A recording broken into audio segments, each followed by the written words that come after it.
Getting out to the end of Tuesday. It's a Fast Lane on 101 ESPN with Andrew Marsh, Carey Davis, and Jamie Rivers. I'm Anthony Stalter. 203, your time check is brought to you by Clarkson Jewelers, an officially licensed Rolex jeweler. Wild World Series Game 3. We'll get into that. Got some reactions to Monday Night Football. Jamie had a thought about Eli Drinkwitz and kind of the coaching carousel, and we'll get into... it's not a negative one. And it's not a negative one. For all you Mizzou fans out there. And eventually we'll have our Week 8 NFL stack up. That should be good. The top 10 teams in the NFL through our eyes and whether or not we can agree on anything. You can always get a part of you can always be a part of the show and join us via the Air Comfort Service text line, texting us 314-399-9646. You can always leave us a Scott Lee Heating Company mic drop via the Dobbs Tire Notice Center's 101 ESPN mobile app, or we'll see you on the Snake Pit, which is our 101 ESPN YouTube channel. Boys, how about that World Series last night? That was amazing. 18 innings. That was amazing. Yeah. I kept falling in and out of sleep. So Jamie, before that started, No. I was before that happened. There was a hockey game.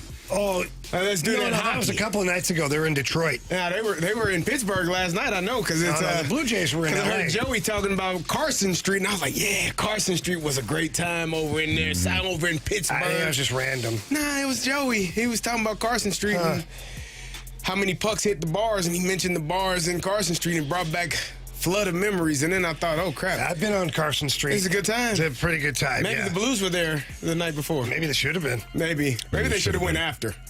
Blues have lost 4 straight. Not great. They're 0-3-1 in their last 4 games. Thomas and Neighbours obviously missed the game. We'll get into Neighbours at some point because he's been placed on IR. But Jamie, let's first focus. I mean, we're just gonna have to dissect this thing one thing at a time. Let's focus on the defensive lapses. So, what are you seeing out of the defense? Not just the defenders, but the Blues defense or lack thereof that are leading the lapses, and then at the very least, golden score opportunities. So, what I'm seeing is, as we know, the NHL nowadays, it's no longer forwards and defensemen. Forwards try to score, defensemen try to defend, goalies stop the puck. It's really not structured like that anymore. It's 5-man units. And I know that becomes redundant for people to hear that. What does that mean? What does that mean? It means all 5 guys on the ice are defending when they don't have the puck. Much like an NFL team, of all the defenders on the field, they're defending the football from getting into the end zone. Makes sense. When you don't have the football. If you do, you're trying to play offense. So, just to kind of clear it up a little bit so that people understand conceptually what I'm about to say. Mm-hmm. And conceptually, what I'm about to say is that they're out of sync. Like, it's not dialed in, or it's not connected. Pick your buzzword, predictable. Like all of the words we've heard before, they're not there. So if F1 gets in on the forecheck, like last night on that one goal, the second goal, you get one guy in on the forecheck, the second guy jumps the puck, Broberg jumps the winger on the blue line. Jimmy Snuggerud, who was F3 on this play, he ends up way too wide. So he can't cut the ice in half. And all that means is making, like when you cut the ice in half, there's a line that goes down the middle of the ice from, you're at south to north. And you got to cut the ice in half, get over to the middle part in order to take away any kind of middle of the ice rush. He's a step behind, can't get there. It's disconnected. And then from that point on, Justin Falk ends up flat-footed on that play because Broberg pinched, stayed with his guy. Snuggie can't catch his guy, who ultimately is Mantha. And then Malkin, who's one of the best players in the game for the last 10, 12 years, he comes in, does a little delay play. He's so big and strong with his reach, Justin Falk can't do anything with it. Then Snuggie thinks he's going to go behind the net, leaves his guy wide open, pass in front, empty net goal. That's just an example of the disconnected alignment. The first goal for Rust, where he's all by himself, poor Joel Holford. I actually felt bad for him because the first 2 shots on goal, he really had not much of a chance on. Rust is one of the best goal scorers the Penguins have. Pure goal scorer, great shot. Erik Karlsson walks the blue line to the middle of the ice. Nathan Walker keeps pushing him, which he should. Push him to the backhand, meaning like he's got no play to turn and open up and shoot the puck. Push him to his backhand. Problem is that Nick Bjugstad doesn't get high enough in coverage in the middle of the ice. He's sagging too low for some reason. I don't know. That backhand pass goes right through the seam. Right beside Bukestad, nobody there. Russ takes one step in and zips it right under the bar on poor Joe Hofer. First shot of the game, by the way. I could go on and on and on and on. I could break down the whole game like this, but that is it in a nutshell, is the breakdowns. They're not tight as a group. Like, we remember what it looks like. That's the thing is, as Blues fans, most Blues fans are pretty dialed in. I'm not trying to be snarky at all. Sometimes people just watch the game, have a beer, and it's whatever happens, happens. A lot of Blues fans are dialed into what it's supposed to look like. What is this supposed to look like? Well, it's supposed to be aggressive. Jim Montgomery talks all the time about being aggressive with good sticks and killing plays before they develop. Well, that's exactly what you try and do, but you have to be connected. If you're not, then what happens is there's gaps in your coverage. So, again, F1 gets in, boom, makes this hit, disrupts the play. F2's too slow to get there. There's a gap. And now everybody's screwed because now the defensemen, they can't get up the ice and do what their job is, which is to shrink the ice up front to keep the puck in front of them, to keep the puck in the offensive zone. They have to sag back. Well, if they sag back and the F1's too deep, that creates a huge hole in the neutral zone-ish area, which means the other team now is going with speed. They're cutting the ice, they're slash supporting, and then you're chasing the game. And then you're just trying to get back compact to the middle of the ice, keep everything to the outside, absorb the rush that's coming, and live to fight another day. Well, that's not a way to be aggressive and win hockey games. Yep. That's a way to try and not to lose. So right now the Blues, in my opinion, as I watch, I'm not a coach. Let's be clear, I'm not a coach. But what I'm watching is disconnected when it comes to their checking game. Marsh's It's a great breakdown. It is. It's a great breakdown. You're describing exactly what is going on, at least from a defensive breakdown, even offensively too, because you're not set up to get back down the ice and possess the puck and make really good decisions in that zone. The question everybody has is why, and I think why or what can be done, but a lot of this is kind of unexplainable, certainly inexcusable with the players that they have on this team. The veteran leadership that they have in this team, and the fact that outside of Zach Bolduc, you have pretty much the same team that did it all and had so much success at the end of last season going into that Winnipeg series. And he had a lot of success in the Winnipeg series. Is it unexplainable because we've seen what it looks like when they're at their best? It's unexplainable how they can't get to their game, in my opinion. Mm-hmm. If you had a bunch of different moving pieces, right? Like you had this offseason. I know they brought in Bukestad. I know they brought in Suter. I know they brought in some players, but that's any offseason. Mm-hmm. And I know they made the trade of Bolduc. They haven't lost 4 straight because they don't have Zach Bolduc. Oh, look at Mayer had one of his best games last night, by the way. There is just it's inexcusable, Marsh. And to answer your question, in my opinion, when you have a lot of the same players playing. It's not like Montgomery came in and said, "Hey, everything that we did last year, forget about it. We're going to go with this. We're going to go with this style of play." Right. It's got to be. He's probably asking them to do similar things. They're just not doing it, and they're disjointed. I don't think they're doing it consistently, right? Like there were portions of that game where I'm like, man, this team, they look pretty good. Even when they were losing, and there's about 5 minutes left before the little mishap at the blue line. Man, they were working the puck low. They're getting chances. Jamie talked about getting sticks in lanes. The Matthew Joseph goal was a great stick by Nick Bukestad to feed that off the wall, and then he skates right into that puck, goes down, and puts one in the back of the net. Like, it's little plays like that I watched this team. I'm like, man, why can't they do that more? Like, where is this for a full 60? And I think that's the problem, and we keep saying it. They're starting slow. Another slow start. You're down 2-0. A minute into the game. Before Jamie even got out of the bathroom, I wasn't even home yet. Taking care of his business and came out and he was just down to him. You told me. Like, did you see that? I said I was taking care of business. It wasn't in the bathroom, though. Oh, okay. I got confused. Just get the garbage out to the car. Yeah, got it. Yeah. I think the fact that it's like this team is taking turns. It's like it's not one specific person, and you can point the finger at one guy and Wouldn't say, it be nice? It would be better if you could just bench one guy. One guy. I remember we were playing. Just pick a guy and bench him. It would be much better. I remember we were playing in Arizona one year, and when I tell you the entire offense took turns screwing something up. One offensive lineman didn't know who to block. The next play, Ben, it was supposed to be a toss. He's trying to hand it off to Willie. The next play, Willie did something. We were literally taking turns. Each drive, one person messed up, and the drive was ended, and we had to punt. And I'm like, fellas, what are we doing here? Like, at least let one guy be the guy that's messing up. But when you take turns, it's hard to win. And I think that this team is taking turns. You had your turn today? Okay, my turn. It's my turn to mess this one up. I'll screw this one up. I won't pay attention, or I won't do what I need to do. And it's the lack of consistency from the entire group that I think is putting them in this position. I don't know, Jamie, you are a much more hockey aficionado than me. I think Matthew Joseph is the most consistent player to this point. Yeah, but to be clear about that, to what he can, but to his level, who he is. But that's not good. That's no question, because he's not. No offense to Matthew Joseph. None. But if he's your most consistent player, you probably are going to lose games, and that's a credit to him.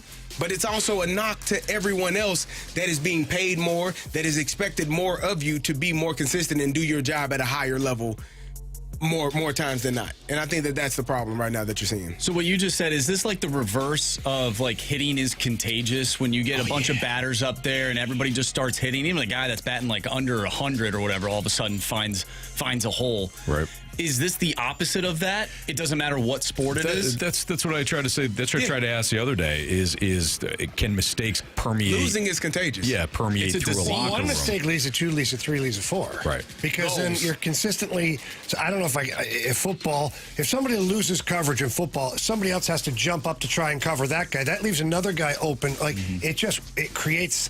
It's a domino effect. Yeah, it creates mistakes that just keep happening throughout the play.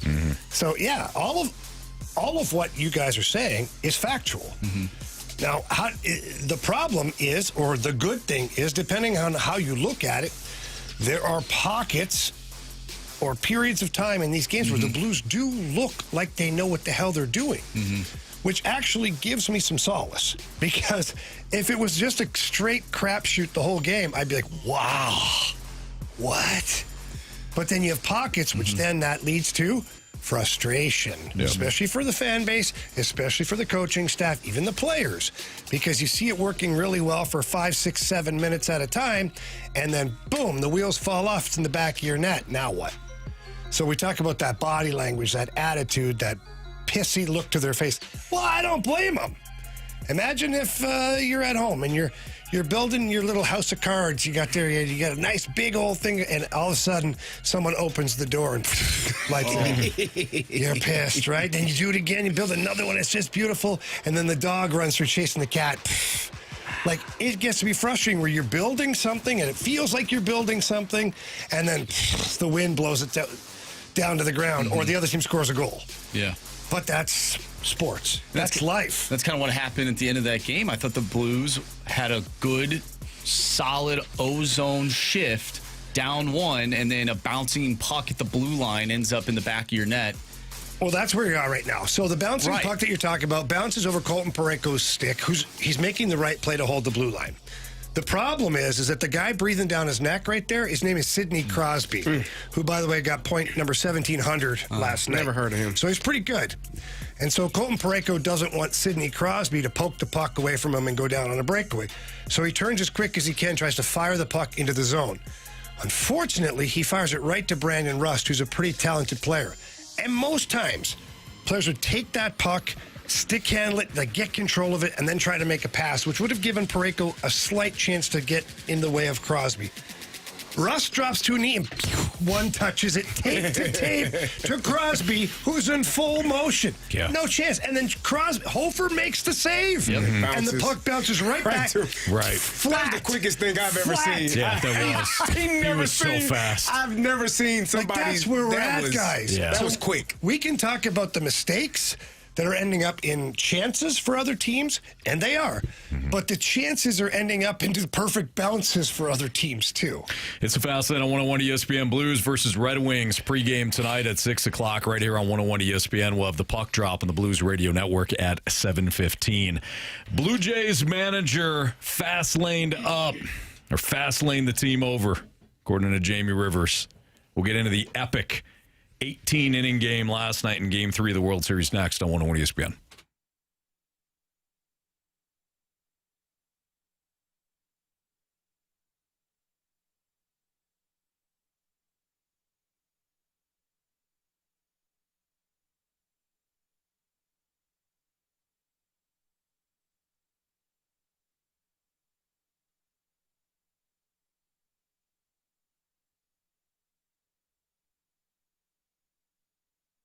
Hey, it's Carey Davis, and I have great news for all of our listeners. FanDuel, America's #1 sports book, is coming to Missouri.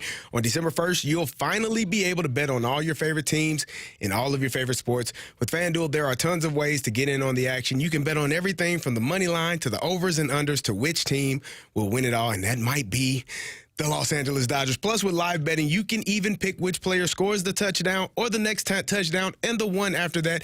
And tonight, I'm looking at the World Series. They went 18 innings last night, and it was amazing. Shohei Ohtani on the bump tonight. Maybe he goes over in innings pitched, over in strikeouts.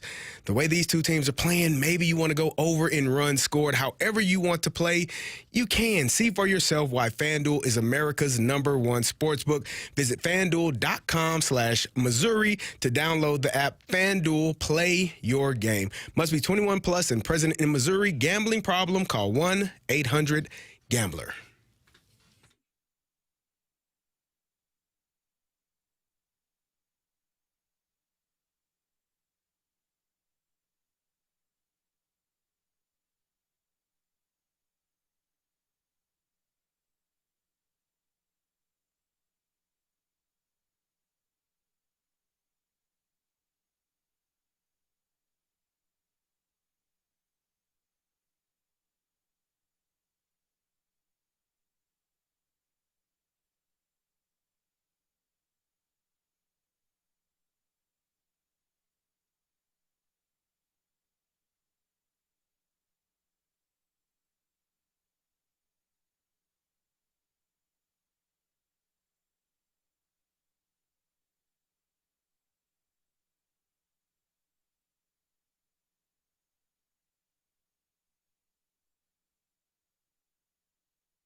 Sends a fly ball to center field. Varsho's going back before the catch. Strikes me. Freddie Freeman has ended it. It's a repeat hero with the last word on a Game 3 classic. Carey Davis celebrating in studio as the Dodgers win Game 3 in epic fashion. Check this out. Here's some of the numbers from last night. 18 innings, 609 pitches, 153 plate appearances. 153 plate appearances last night. 609 pitches thrown. 6 hours, 39 minutes, ended just before midnight in Los Angeles as Freddie Freeman hits the walk-off home run. You heard the audio right there. He seals it. Second such blast in a World Series career. The contest tied for the longest World Series game ever, echoing another Dodger marathon from 2018. This year, though, was faster, denser, even stranger, as baseball tried to condense things, and yet the game itself still said, "Go fast lane yourself. We're gonna play this thing the right way." Exactly. We're gonna play a marathon no matter what. It was awesome. It was amazing, man. All of that shadows, of course. Reggie Jackson. I mean, Shohei Ohtani, who hit 2 home runs, doubled twice, walked 5 times, 4 of which was intentional. Really, 5 were intentional. The 5th one was intentional. It was unintentional intentional. Yeah. I'm sorry, but as I was watching it unfold, my idea from yesterday's show was by far the best idea. What's that? Throw right at him. No. Break his damn ribs. Come on, man. What? They don't want to hurt nobody. They'd be fine. If he play for the Vikings, they'll make him play through it. Well, they would. What, you got a man. fractured scapula? A broken shoulder? We'll get to that a little Keep later. playing, buddy. John Schneider, I know you had an issue with the Blue Jays manager. Massive issue, guys. So let's walk down memory lane here, which was last night. And this is where managing... What's that? Or this morning. Yeah, or this morning. You're right. Well played. This is where managing matters, is in playoffs and World Series. Because the roster and all that stuff, Dave Roberts half asleep in the dugout, all that stuff. Okay. John Schneider screwed the pooch last night, and here's how. He really only has 4 boppers in his lineup. He's got Springer, Bichette, Who got hurt? Guerrero, Springer. and Alessandro Kirk, my favorite little cigarette machine. I love that guy. And so, as the game progressed, you lost Springer to injury. So now you're down to 3 boppers. Then Guerrero gets on base. Bichette gets a single. You're getting a little bit of momentum here. Let's take Bichette out for a pinch runner. Why? He's been able to run all frigging game. He runs all over the damn field. He runs from first to second. He runs from home plate to first to be safe. Nope. We're going to take him out. So now we're down to 2 boppers left in your lineup. Guerrero and Kirk. What does Kirk do? Following inning, he does nothing but hit this guy. That's all he does. That little portly bugger, all he does is hit. He gets on base, pinch runner. Why? Yet, if you don't think Alessandro Kirk, who doesn't have a sprinter's body, you don't think he going to get from first to second almost as fast as Schneider, the guy that you put in there who couldn't even make it home? By the way, He was out by 500. That was That was a bad decision. the catcher had to run halfway to third to tag him. So now, Kirk is out. We're in the 8th inning. All you have left is Guerrero. We've got... Yep, almost did it. We've got Heineman. We've got this other guy. I don't even know. Miles somebody. Miles Straw from Yeah, Cleveland Miles Guardian. Straw. Yep. Nice bunt, buddy. First time at the park. And so you're down to guys like this who have like under 100, a 1.75 batting at. Like, this is what you've got now because you've lost Springer, you've taken Bichette, and you've taken Kirk out. Guerrero got on base like 3 more times that game and looked back at the dugout and goes, well, I guess I'm just going to stand here because nobody else can hit the damn ball. So you had 10 more innings. That would have been 3 more at-bats. At one point, the bases were loaded. Guess who came up to the plate? Yeah. Oh, Heine boy. Oh, He swung Heine at a boy. ball, too. Huh? He swung at a ball. Yeah, he did. So you could have had Alessandro Kirk, who makes contact almost all the time. But you didn't. You had Heineman because you needed somebody who was barely faster because the Blue Jays didn't have a speed demon coming off the bench. Right. They had somebody who was a little bit faster. I'd rather have a guy who can hit the ball and get on base and automatically move the guys. Don't worry about sprinting like Usain Bolt. Yeah, it blew up in his face. I was pissed off. I was sitting there from the 11th inning on it. Every time the Jays were at bat, I was like, this is useless. It's pointless. Guerrero coming up in the next, okay, he'll get on. And he did. You almost felt like he had to hit a home run in order to win it. 100%. Yeah, and even so, like if he would have got a hold of it, who knows? We saw a couple of those balls hit the warning track and the Will Smith one. Yeah. I mean, I think he got under it a little bit. So did Teoscar Hernandez. Yeah. He did the same thing. They both thought they got it. That just makes me take a second and think about how hard Freddie Freeman hit that ball to dead straight center. Yeah. So he crushed that thing. To put a bow on it, that's where the Blue Jays manager got outclassed last night. I think everything else was fine, but when you lose one and take two of your other best hitters out of a foursome that you have, that's all you've got. What are you doing? Mm-hmm. You got the Dodgers, who every freaking guy is good. Ohtani, Betts, Freeman, Muncy. Like, keep going down the line. Like, it's like... Yeah. Tommy Edman, who more than made up for his error with some spectacular plays. Really good plays. I don't like Tommy Edman anymore. Yeah, like that throw when he threw out, I forget who he threw out at home plate. Like he was our pinch runner. Was it Varsho? No, who was it? I don't know. Schneider. It was. Yeah. I mean, it wasn't even close. Like Will Smith caught it and was like, okay, hold on, I'll go get you. Yeah. Well, he threw a seed to third base to get Kiner Falafa too. He did. And he did the only thing he could, which was his momentum's carrying him that way. He's got to kind of do a slide and then into the throw, and that's exactly. It was beautiful. By the way, that Schneider when he went home, I was like, what? There's 2 outs too. I'm like, what are you doing? You had Vladimir Guerrero Jr. waiting there on deck. Yeah. Mm-hmm. I hated that send home. I mean, he was out by a mile. It was. Now, a couple of unsung heroes, too. How about Will Klein? Oh, Willie boy. Will Klein. He pitched his butt off. The most innings he's ever pitched. The most pitches he's ever pitched. And the last pitch he threw was beautiful. Mm-hmm. Like, swing and miss, Can baby. I tell you where he was a month ago? Where? On his couch. He wasn't even on the damn roster. He says, a month ago, I'm on my couch in Arizona. Today, I'm pitching 4 innings in an extra inning game. And dealt. And winning, basically winning the game for the Dodgers outside of obviously Freddie Freeman's home run. And you know what, Eric Lauer, he did a great job too for the Blue Jays. Obviously, they didn't win that game. If they win that game, he's the guy that everybody's talking about because he went out there. And now, granted, it didn't look good in the first inning that he pitched. I thought, oh, boy, somebody's hitting a home run here. And Will Smith almost did, but he settled in, and he did a really good job because the Blue Jays had nobody. Yeah. They had little, and he did little. Yeah, he did a lot for the other team. Wow. They got to play again tonight. Yeah.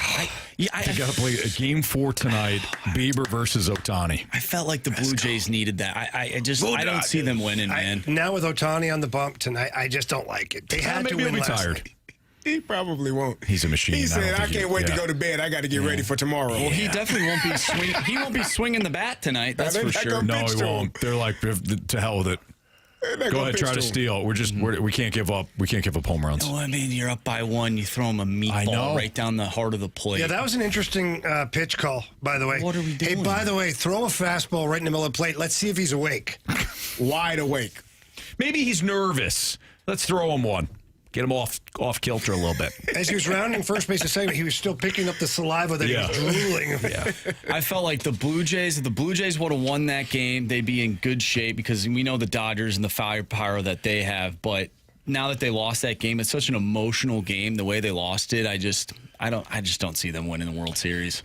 There's 2 times previously in World Series that I thought to myself, there's no way that this team's coming back.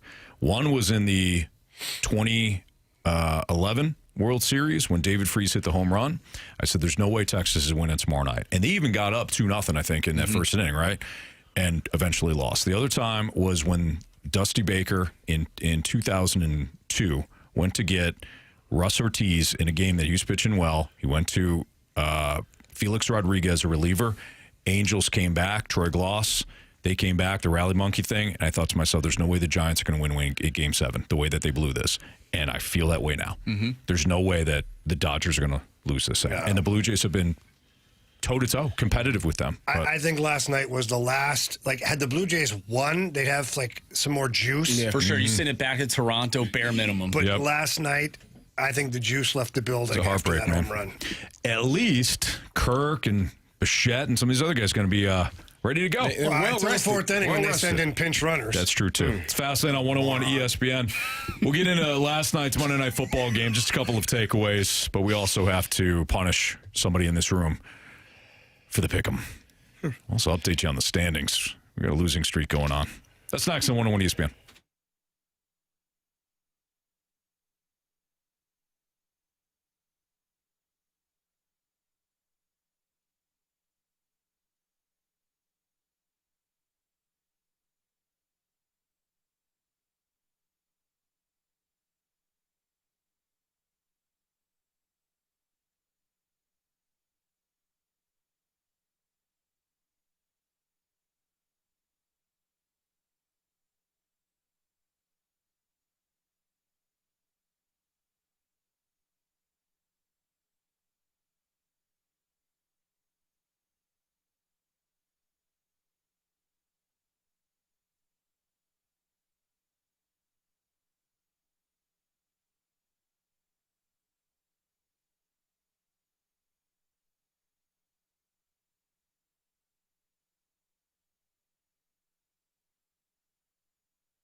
Jamie and Anthony back with you here, and ordinarily we give our guy Stewie a call on Tuesdays. You want to talk to him about what's going on, the things that he's doing, maybe people that he's helping out on any given day. But you know what? Couldn't get a hold of him today. You know why?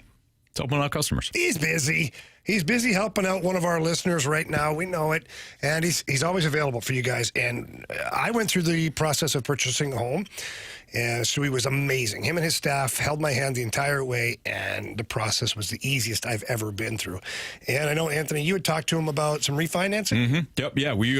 I just had a question for him, and I called him on 314-324-4440. That's the same number that you can call him at, and Jamie will give you that number here in a second. But that's his personal cell phone number. He gives it out to everyone because he doesn't want you sitting on hold. He doesn't want you to deal with any sort of automated operator and all that nonsense. He has that old school customer service feel for a reason. Before Stewie became my guy, though, I did make phone calls before, Jamie, and I asked people, because I heard Stewie with the bagel loan, and that seems too good to be true sometimes. No closing costs, no lender fees, and I'd call people. I'd be like, hey, do you have no closing costs, no lender fees? I got laughed at constantly. Nobody's got that. No, Stewie does, and it's not something he bakes it in someplace else. That's a real savings for you because he wants you to take that money and add it to your offer if you're buying a home, or maybe you want to add redo the basement or remodel, whatever. He wants that money to be saved for you for that reason. So, Jamie, give him that number one more time. Yeah, it's easy. 314-324-4440. Call him, text him, tell him that Anthony and Jamie sent you in. He loves hearing that. And if you can't remember all of that, you can just Google the bagel loan. NMLS number 226715.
101 ESPN Sports Center. I'm Andrew Marsh. It's time for a Sports Center update driven by Johnny Londoff Chevrolet and Johnny Londoff Autoplex. We just got done talking about the epic Game 3 of the World Series and went 18 innings. The Dodgers win Game 3 by a final score of 6-5. They now lead the series 2-1. Game 4 is tonight, but it won't be here on 101 ESPN. We have Blues hockey for you as they take on the Detroit Red Wings. The Blues lost last night to the Pittsburgh Penguins 6-3. They'll take on the Red Wings tonight. Pregame starts at 6. Puck drop is at 7:15. We are going to dive into Monday Night Football as the Chiefs took down the Commanders, and we'll tell you who is serving the punishment this week for our Pick'em Challenge. I'm Andrew Marsh, and this Sports Center update is driven by Johnny Londoff Chevrolet and Johnny Londoff Autoplex. See them at londoff.com. Chevy, together we drive. Are you kidding me?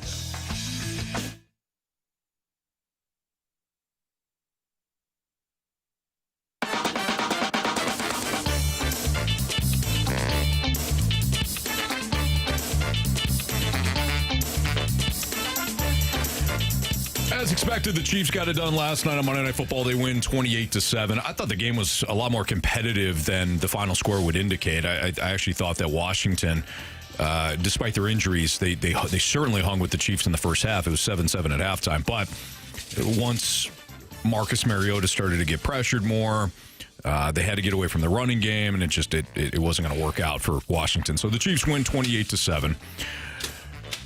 I didn't really have any sort of big takeaways outside of, I thought Travis Kelce looked more like the Travis Kelce of old. Except for the first quarter. Except for the first quarter. Oh, -1 yard. Plus, he had the ball. They had the ball go off his hands for an interception the one time. He's going to get to stick him there. Come on, man. I think he had it. Do your damn job. Get 5 yards. You can fall for that. Yeah, catch it and fall forward. You're like 6'5". What are we doing, man? Jesus. The only other takeaway I had, Mahomes was 25 of 34 for 299 yards. He had 3 touchdowns. I had the 2 picks. The 2 picks went off the receiver's hands. But, Carey, you always say this. I've been saying Jonathan Taylor. Mm-hmm. Jonathan Taylor's your MVP right now. Yeah. But the league doesn't like any other position but quarterback for that MVP. Mahomes probably going to win MVP. I don't think he is. So if I'm comparing the two, the numbers aren't great right now. Exactly. It should be Jonathan Taylor. But if it's not Jonathan Taylor, like we did the award today, if it wouldn't be Jonathan Taylor, it's a travesty. Like I agree. It definitely, he's been the best player in football. Patrick Mahomes, I told you all, the addition of Rashee Rice coming back is going to make that offense click, and it has. Travis Kelce has been better since Rashee has been back. Obviously, Rashee is Rashee. He's the best player on their offense. It makes life so much easier when you have a guy that has that amount of talent back in the offense. So they are clicking.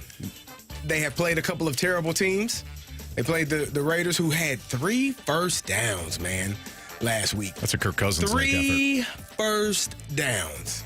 Like, they played 30 plays on defense. I watched the stat. It said it's the lowest amount of plays the defense has played since, like, 1950. You got 30 plays on offense, 3 first downs. The Raiders stink. The Washington Commanders, they without their quarterback, they're not great either. So when the Chiefs do play a team that has their complement next week, the full complement of players, we're going to see how good they actually are. They play against the Bills. The Bills can't stop the run to save their lives, but they run the ball really well. Chiefs can't. The Chiefs can't run. Anyways. So it doesn't matter. It's going to be a wash. So I think next week is going to be a really good test of who the Kansas City Chiefs are with Rashee Rice back in their lineup. All right. Marsh, did you have something before I get to these standings here? Oh, I was just looking up when the Chiefs play the Colts because you brought up Jonathan Taylor, Patrick Mahomes. I feel like by that time we'll have a better understanding. Not that we don't now, but November 23rd is when those two teams will face off. So nice. That's later in the season, about a month from now. So I think there'll be a good matchup. So we have had a bit of a losing skid in the Fastlane Rizzuto Show NFL Pick'em Challenge. I think we had lost, 4 straight weeks? 3 or 4. Yeah, I don't know. like that. We needed to win the tiebreaker last night. Tiebreaker comes down to how everybody did with the score, predicting the score of last night's game. Fortunately, we won the tiebreaker quite easily. So we snapped the skid. Still, though, after 8 weeks, we only have 3 wins.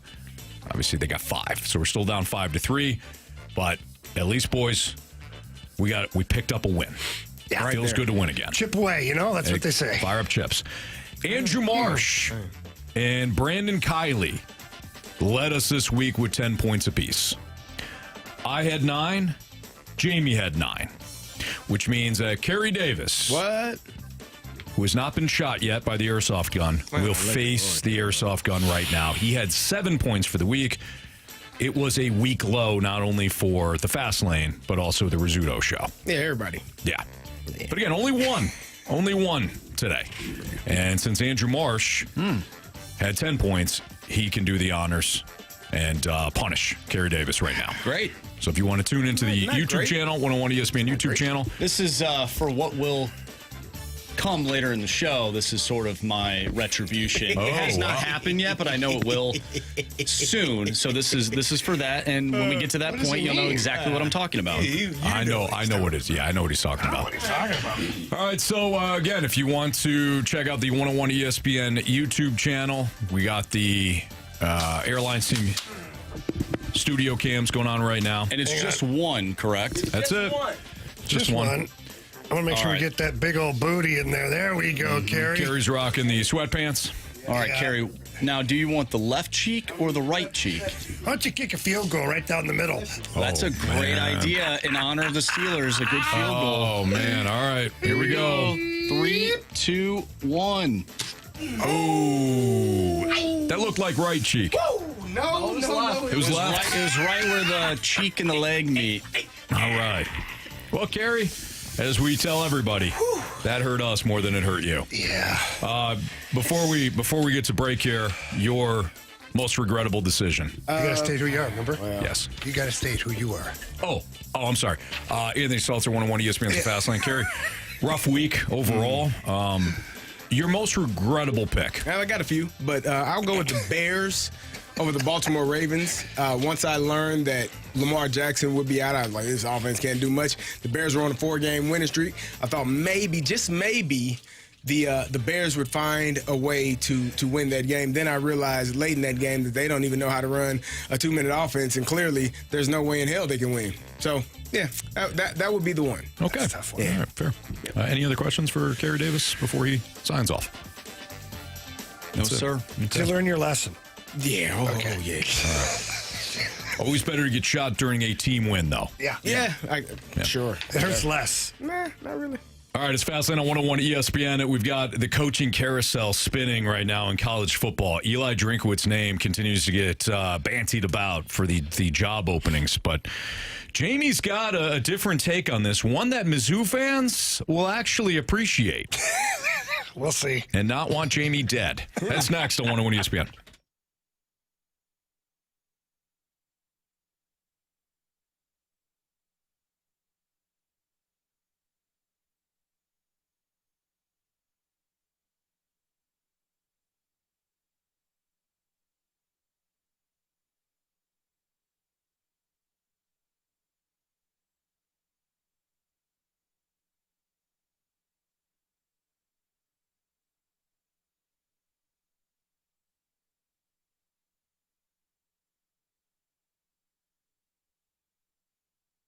Oh, Anthony, getting old. Sometimes we feel it in our bones and muscles and all that stuff, but that's kind of normal.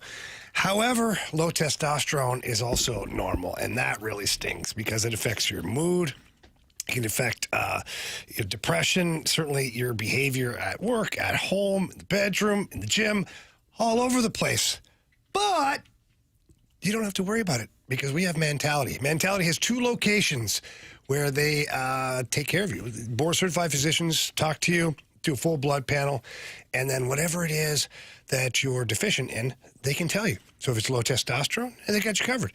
For me, it was low testosterone, vitamin B, vitamin D, put me on my own program, and things have changed from the moment I started that. Yeah, whether you're a former athlete like Jamie or a weekend warrior like myself, Mentality works for everybody. Those 2 locations, one in Chesterfield, one in South County. They got the same great people that work at both. They're always so friendly, fast. They get you in and out when it comes to your program.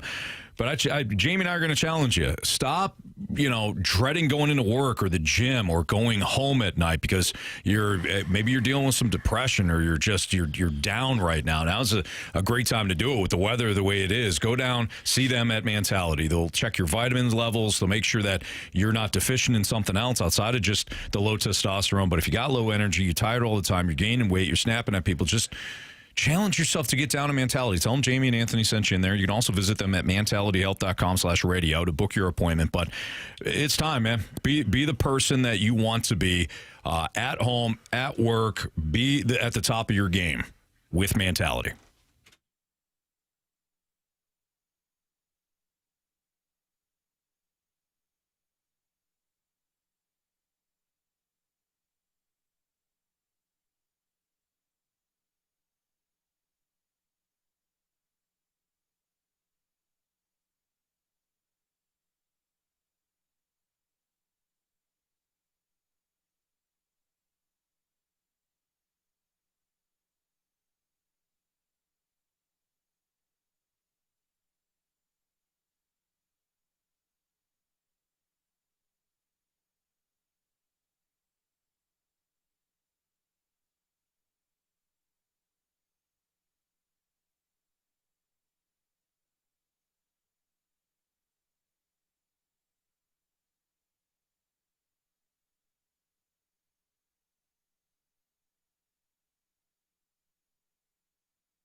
Probably forget a few, but there are job openings right now in college football at Penn State, at LSU, at Florida, at Arkansas, at Colorado State. Oh, yeah, I forgot about that one. At UCLA. So one more. There's one more. Virginia Tech. I thought there was one more. It might be. I can't remember it. Bottom line is, as of right now, the season's not even over. But as of right now, There are at least seven openings in college football. Eli Drinkwitz's name continues to be bantied about at certain locations, whether it's Penn State or Florida. But, Jamie, you had a thought that will actually make Mizzou fans happy. Now, I don't know that. Well, because, man, it's hard to sometimes to satisfy the fan base. Very true, but I think based on your history, Mizzou fans will at least appreciate you now. Oh, my history of caring about the team? Oklahoma State. Thank you. My bad. Mike Gundy. Yep. I'm a man. And Stanford. Jeez. So And Oregon State. 10. So when I was thinking about this, all I've heard about is Eli Drinkwitz to Florida. UAB. More? 11. Kent State. 12. Yeah, I think that's it. Holy smokes. It is 12. All right. So this actually plays into my point even more. With all of those vacancies, I started thinking about it. I go, that's an awful lot of unhappy players, too.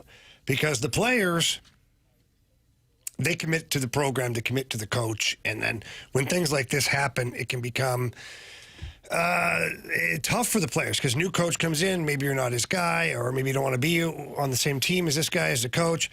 And again, all the talk of Eli Drinkwitz going to like Florida or one of these other programs, LSU, I thought to myself, if Mizzou wanted to capitalize on this, one, you talk to Eli Drinkwitz, and I know they just gave him an extension, but hey, Eli, what can we do to like keep you here? Because we want to keep you here.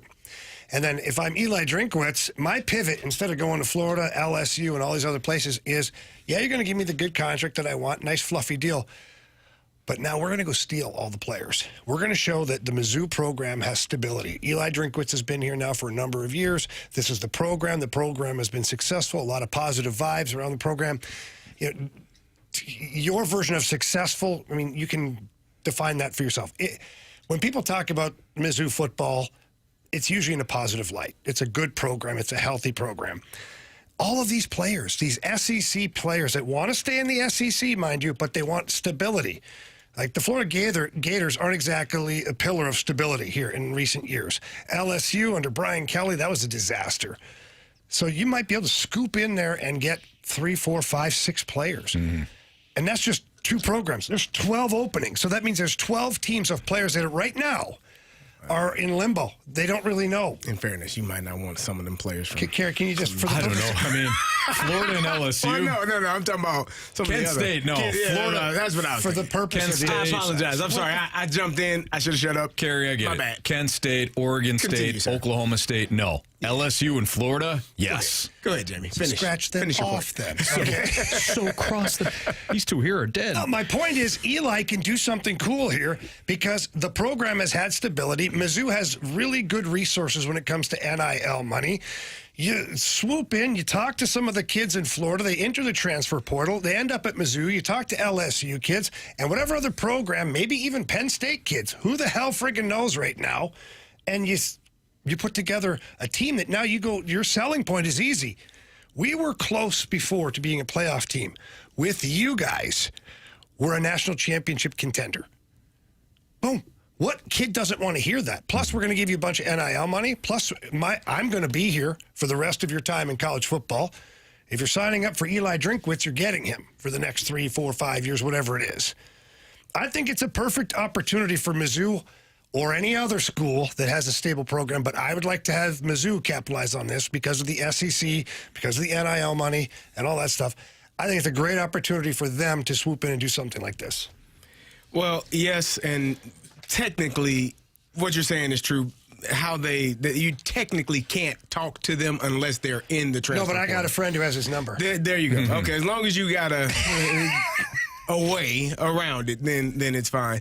But no, I don't disagree. I think there will be a lot of transition. I mean, you're already seeing not even just the players that are in on the current rosters, but you see players decommitting from some of these schools because the head coach is fired. Some players from Penn State have decommitted, some high school kids, some transfers, things like that. They decommit because they're not certain of what the future holds for that program. So they're like, I'm going to keep shopping around to see where an opportunity is. And I think that's another way, if you're drinking his staff and you have direct competition with some of these SEC schools, and maybe one of those kids was kind of on the fence. Maybe you were in their top 5 and they said, okay, I'm going to commit to Florida. And then Billy Napier is out now. He reopens his ability to where he wants to go. And he's like, yeah, I want to see what else is available. Now you can really push harder on those kids and say, hey, we're here. This is where I'm going to be for the next however many years, for the foreseeable future. I don't plan on leaving. This is a place for you. And most times that's what kids want. They want the stability. They want the NIL money. They want the opportunity to play in big games. And then they want to know that they're going to be developed in order to be able to play at the next level. So if you can do all of those things and show all of those things, that is a great opportunity for some of these kids and for the coaching staff at Mizzou. And with the way that college football is set up right now, I mean, look, Indiana is, over the last 2 years, assuming they don't have an absolute train wreck of just a collapse over the next couple of weeks, Indiana's going to be in the playoffs the second. Indiana's going to be a playoff team again. So it really doesn't matter with the way NIL is set up. If you can develop some continuity, like Jamie, you're kind of preaching here with Eli Drinkwitz, why go to Florida or Penn State? You are bringing in top-tier athletes. He's done a great job in the transfer portal, and now he's built up some momentum.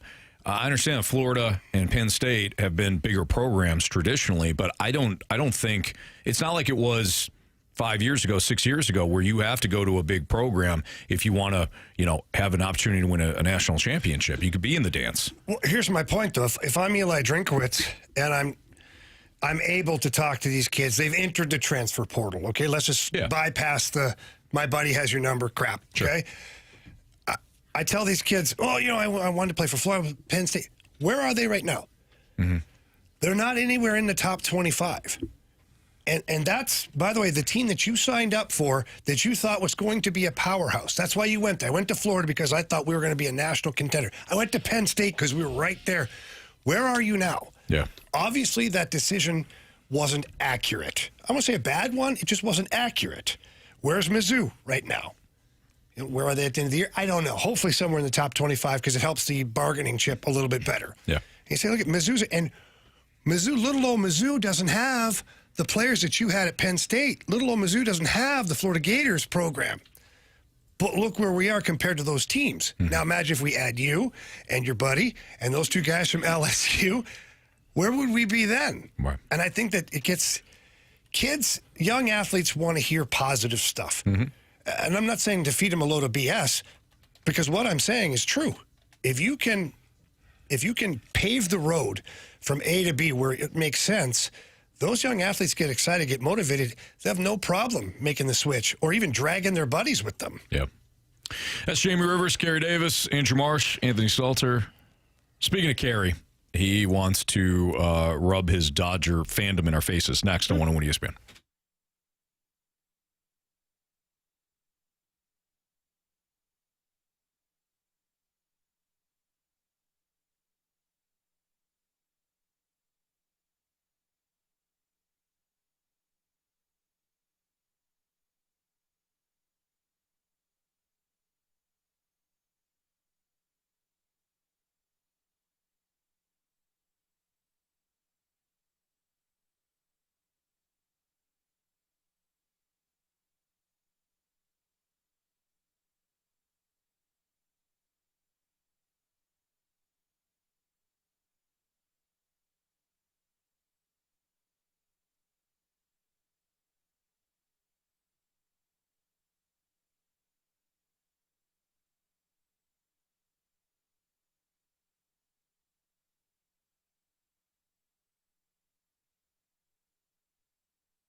This is real.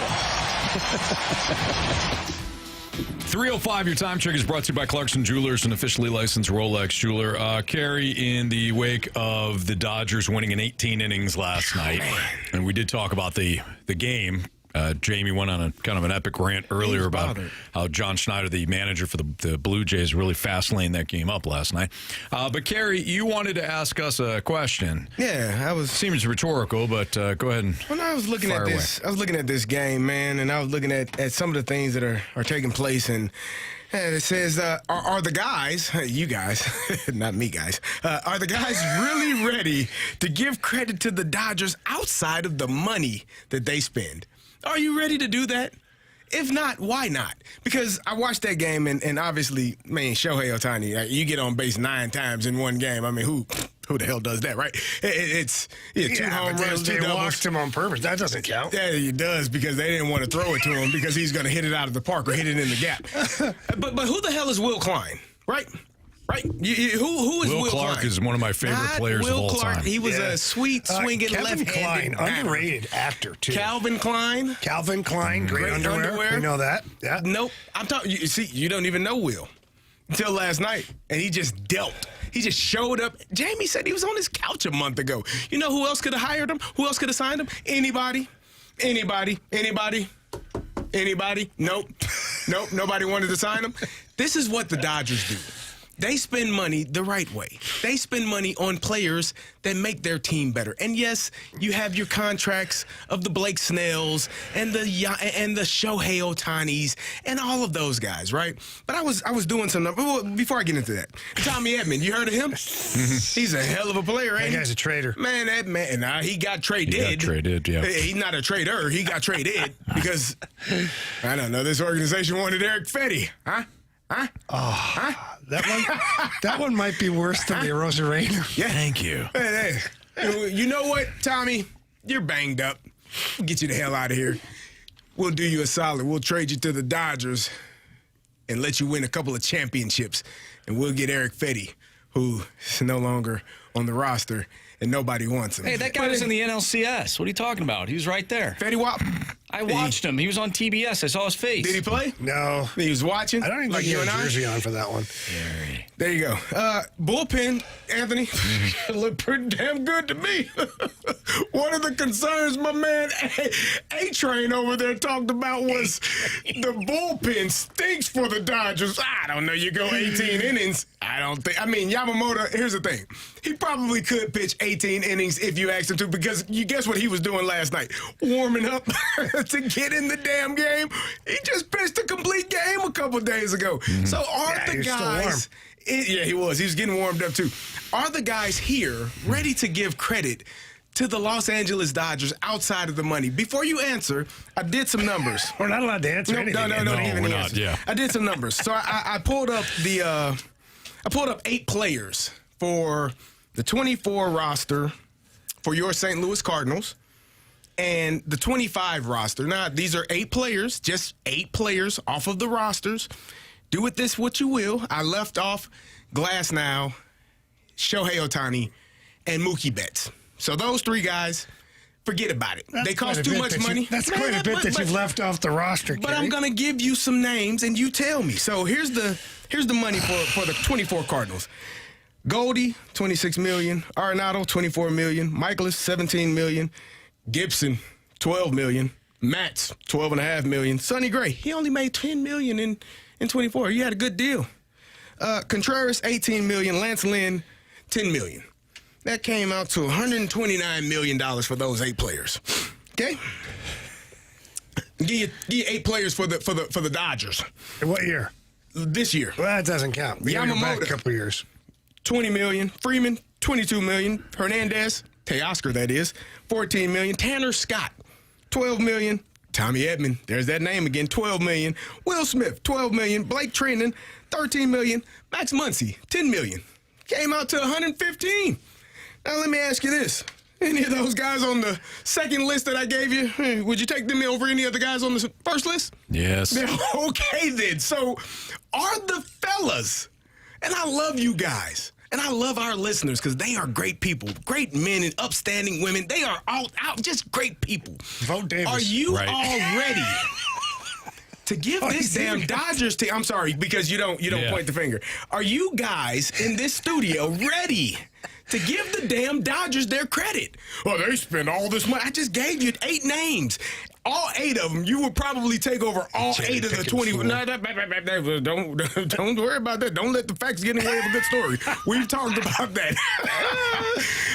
All 8 of them. You take which one over which one? I don't have to answer. I like the veteran leadership. Do you? The Does it bring championships? Yeah, those guys got rings. Anthony against the clock right now. I bet we are. We got about 4 minutes left. Yeah, actually, 3 or 4 minutes. don't we have a ticket giveaway? Marsh, Jamie, let me ask you something. Are we going to answer Carey's question? We're not allowed to. Ohtani. I'm sorry. What did Ohtani do last night? He walked 4 times, 5 times. Right.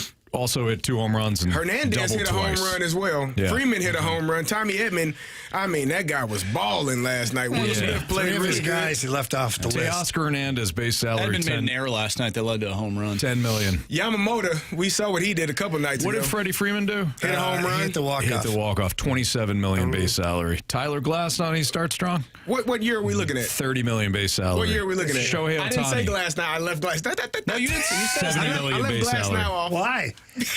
Why, Carey? Didn't fit Who my were the numbers. most Marsh? Yeah. Who were the most important Dodgers last night? Freddie Freeman, Let's see here. Yeah. Freddie Freeman. $27 million. Shohei Will Ohtani. Klein. $70 million. Will Klein, 800,000. Okay, we'll give you that. Okay, Who else there's you your, got? there's your value pack. Yeah, you see what I'm saying? You got it. Teoscar Here's your Hernandez. nugget Yeah, meal. Hernandez. Yeah, he hit a home run too. Okay, so that's a lot of money. $10 million, $30 million, $70 million. That's 3 players. I left Shohei off intentionally. Well, He's only exactly. $1 million anyways. Yeah. But if you got them other guys, hell, I don't know, man. Are they more than just the incredible players that they have bought? Yeah. Indeed. But how much do they benefit?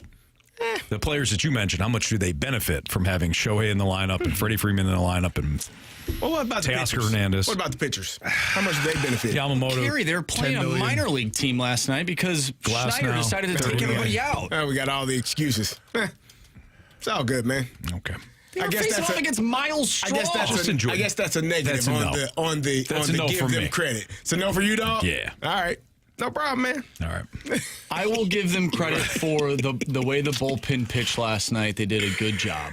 They did a good job. You guys. For all the question marks that we had about their bullpen, they came and played last night at an elite level. They did their job.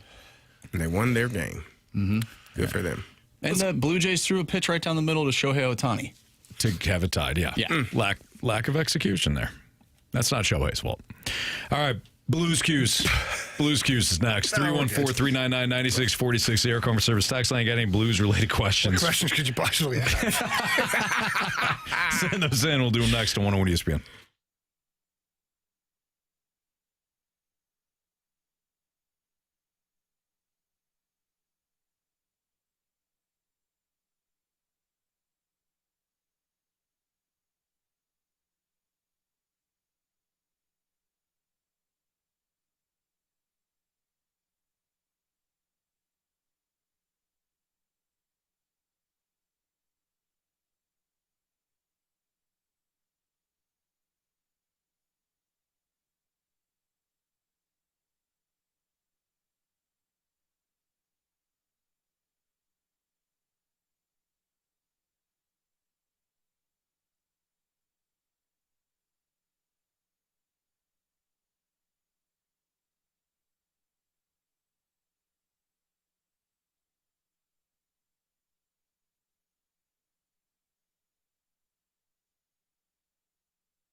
It's time for the Fast Lane's Blues Cues.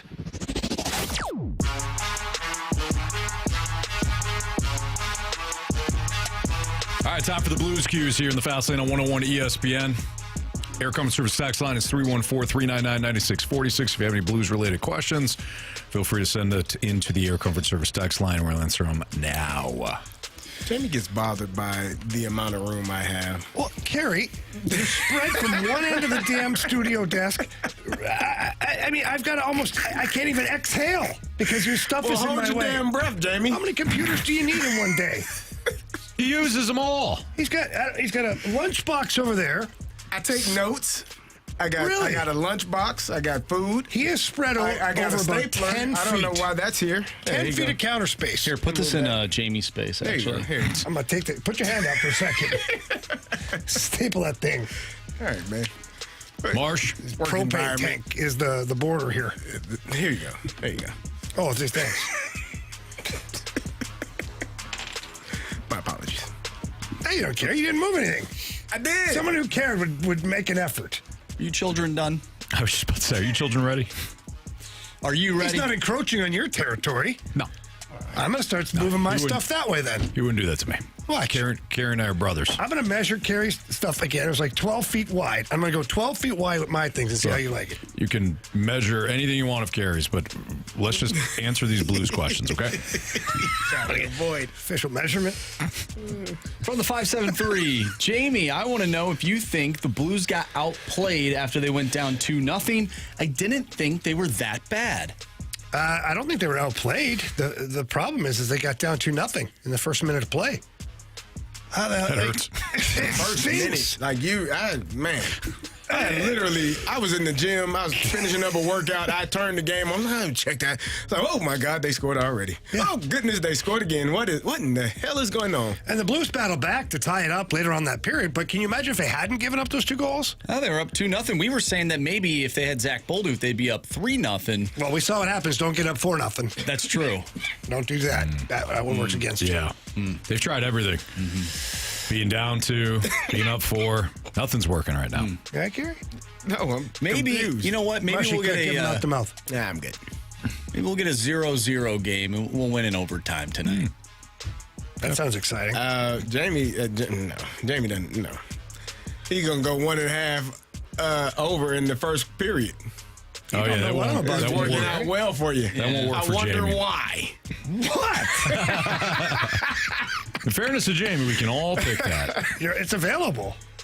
You just have to pick the right game. I picked the right game last night. Clearly.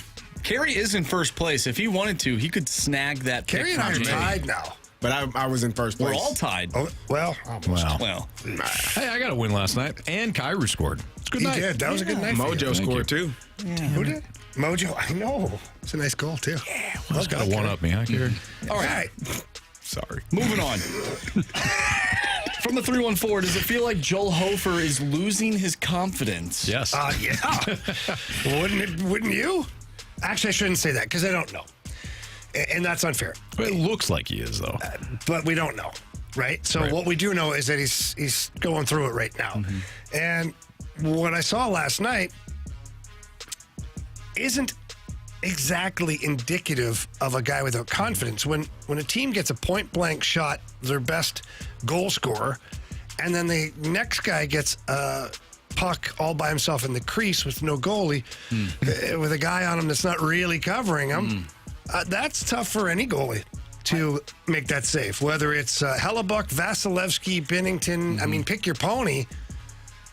It's a tough start. He made some good saves, though, last night. Some key saves that I thought he needed to have. He did. After giving up the 2 goals. But you know what shows me that he's struggling just a little bit with his swagger? Watch the way he's been handling the puck. I have noticed that. It's taken a little bit of a dip. He's not as assertive with it. He's kind of sticky, and then he kind of just throws it. I think that goes back to the game against Chicago. Well, it could be.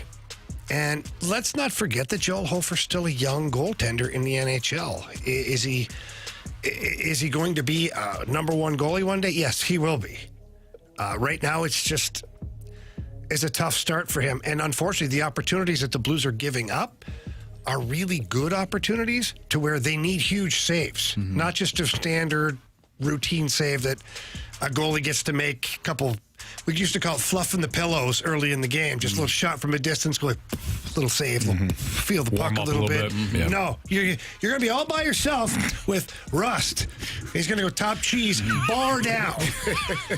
and then Mantha's going to be all by himself behind you, covered, see him. but not really.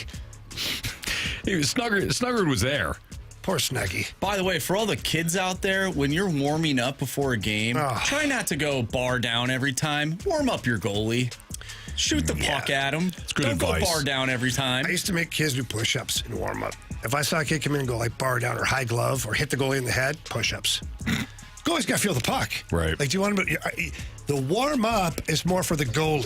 Like, you had your chance to score goals in practice and games. Like, in practice, we'd have the warm-up drills. The same thing. Get down, take a shot from distance. Let the goalie This is feel about it. him now. And then I'd be like, okay, now it's full practice. Goalie, Do what you do. buckle up, buttercup. Like, you got to make your save now. Player, shoot to score. Sure. But you're going to warm up. The kid's ice cold. He gets into the net. He stretches a little bit. And I was like, clank, clank, clank, off the bar behind him. Like, come on. Feels real good. Yeah. Let him feel the puck. He hasn't felt it 10 minutes. All right, speaking of youngsters, this one comes from Grant Francis Fan Club. Why are the Blues willing to let Mayu learn on the job, but not willing to give Dvorsky that same kind of runway at the NHL level? Well, one, you don't... We went over this the other day. You don't have defensive depth on the right side. You don't. So the learning on the fly thing is kind of where Mayhew's at right now. And that's where the Blues are as far as their defensive depth is concerned. Where are you going to plug in Dvorsky right now? I know you're not winning games, but what if everybody's healthy? Neighbours is healthy. Thomas is healthy. Sundqvist, Toropchenko, all the guys are healthy. Where are you plugging in Dvorsky where he's going to get the appropriate amount of ice time to be someone who can contribute? You're not. You're not. Now, with Neighbours out for an extended period of time, does Dvorsky get an opportunity to come up? Maybe I would throw him on the wing with a couple of top guys, see what he looks like, give him a chance. Just give me a chance, Coach. Just give me a chance, man. So we'll see what the Blues do with that roster spot, because for the next 4 to 5 weeks, or I guess Jake Neighbours be reevaluated in 5 weeks, I believe is what they said. Am I stating it properly? Says he's out 5 weeks. Out 5 weeks. So Is it lower body? I don't know. I would say it is because he took that shot off the inside of the knee, so he might have a bone bruise. Or those can be really bad because it gets soft, and if you get hit there again, it can shatter the bone. It's not fun. Okay, so we brought up Zach Bolduc a few times. I'm going to bring him up again, but this is a different sort of look into this whole situation. From the 316, do you think the Blues losing Radek Faksa has hurt more than Zach Bolduc? I don't think it's hurt more, because you don't just replace a natural goal scorer. Do I think it's had an effect? Absolutely. You watch Radek Faksa play every night in Dallas, and you're getting the same crap every night, meaning like in a good way. Like, he just runs into everything. He's got no style points out there. He wins almost every puck battle that he goes into. He blocks shots. I mean, he plays a thankless game. Do you miss that? Yeah. But I really feel like Oscar Sundqvist. So, like, Sonny, Walker, and Toropchenko haven't had a lot of time to play together, at least not this year. I think that line can become what the Faksa line was before. Let's not forget that Oscar Sundqvist centered a Stanley Cup fourth line. Now, he had Steen and Barbashev. I get it. But Walker and Toropchenko proved, if nothing else, last year alongside Radek Faksa, that was a very dependable line. I'd like to see where that goes 5-6 games. Like, let him ride it out a little bit, because Sonny's not afraid to hit, block shots, good defense, win faceoffs. I said it last year. He's the right-handed Radek Faksa, and Radek Faksa is the left-handed Oscar Sundqvist. So I think everything will be fine there. I'm more worried about our top-end guys than the fourth line. Speaking of the top-end guys, final question here from the 636. Blues have been through 3 coaches and having same issues. There are 6 quote-unquote core players that have been through all 3. Jim Montgomery is not going anywhere. Is it time to start benching guys that aren't playing hard? Who's not playing hard? Playing hard, playing smart are different. So who's not playing hard? Like, if we're going to do that, we have to identify who's not trying. Is it worse that they are trying? But we're saying they're not trying. Right. Who's not trying? Nope. Nobody. Anthony. What? Him? No, No, I'm trying. no. The hard? He said, is it worse that they are trying?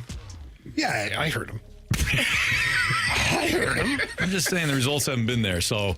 Well, you know. like you could look at it like board battles, right? Like players getting beat off the wall. Certain players maybe they have bad body language. They're not skating hard to the bench. That's something that we've talked about before. I don't know if you can bench a player for something like that, but it is slightly concerning when you're losing games and you're starting to see some of these things that we've seen in the past. But if we're going to say that, then we have to be fair, because we've also seen some really good things in the past. Well, absolutely. So that's where I go with this, isn't it? Like this person saying they've been through 3 coaches. Well, not really. I'm not going to count Drew Bannister because it's not his fault. He didn't like screw things up so bad he was fired. He's just not as good as He just Jim wasn't Montgomery. Jim Montgomery. Yeah. And so that, Army made a very bold decision in that moment, to which I think everybody can agree was the right move.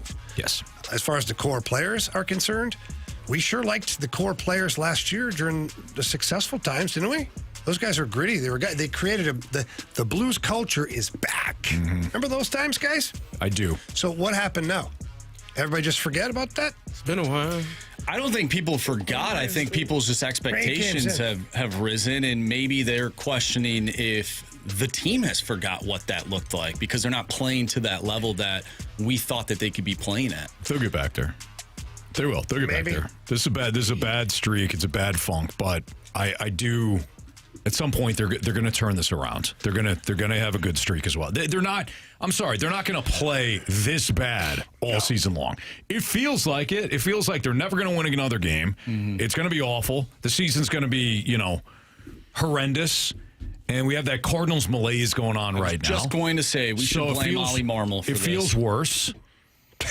Let's blame Ollie. Fire Ollie. Or Mo. Army's going to fire Is Mo Ollie. still around? Blame Mo.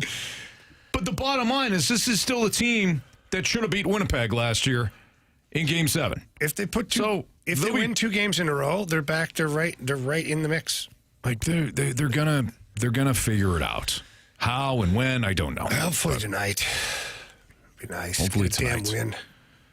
Last time they played the Make Red my life Wings, easy, guys. Would you get a damn win? they won, right, Marsh? No, they didn't, Anthony. They actually lost. I thought they won, though. Yeah. Sorry about that. I'll be in the building tonight, so. Will you? Oh, boy. Well, this is your opportunity to make it right, like Tommy Edmonds. So this is on you. This is because the Red Wings loss was on Marsh. He admitted it Stop yesterday. watching. I did stop watching, yeah. Hopefully I don't stop watching tonight. Well, you just make sure you're cheering loud enough. Oh, I'll be cheering. You got to yell, shoot the puck, otherwise they don't know that they're supposed to. Or clear it. Yeah. Yep. Clear it. I'll be passing out all of our flyers for the camp coming up. Thank you, Marsh. I appreciate that. Actually, not flyers because that's kind of big, but I have the business cards that you made Absolutely. this past week. You got the QR code. Yeah, we do. It's actually a really good. It was a really great idea by you, Carey. Thank you. Anthony ran with it. And Yep. Well, I listen to my people. Yep. You know, it's fascinating on 101 ESPN. This is actually one of the worst eras for college football head coaches. We'll dive into that next on 101 ESPN.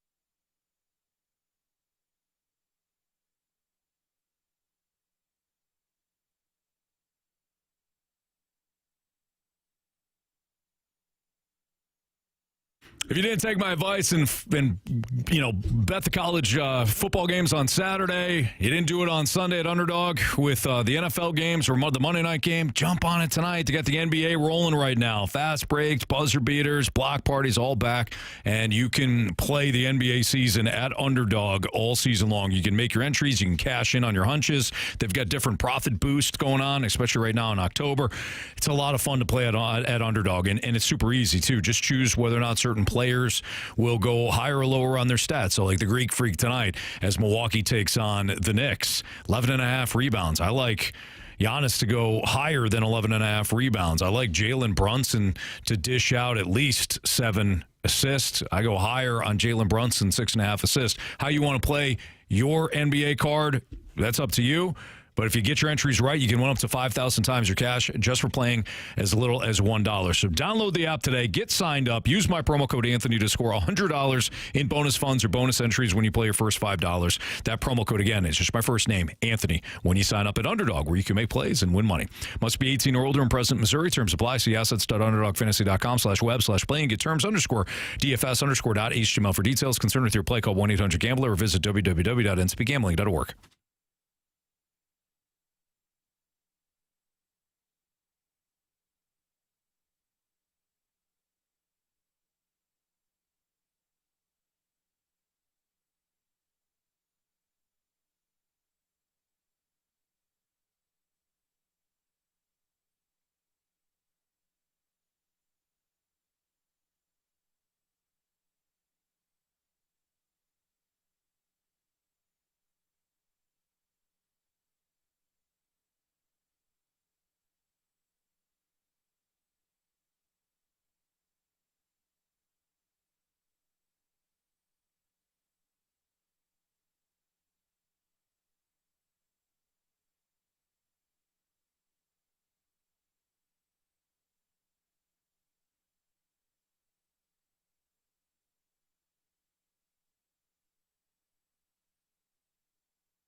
Center.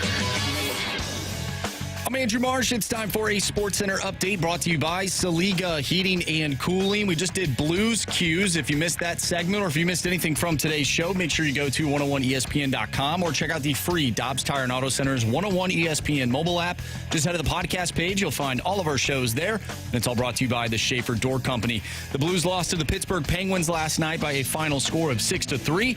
They're back in action once again tonight, going up against the Detroit Red Wings. Pre-game tonight on 101 ESPN starts at 6. Puck drop is at 7:15.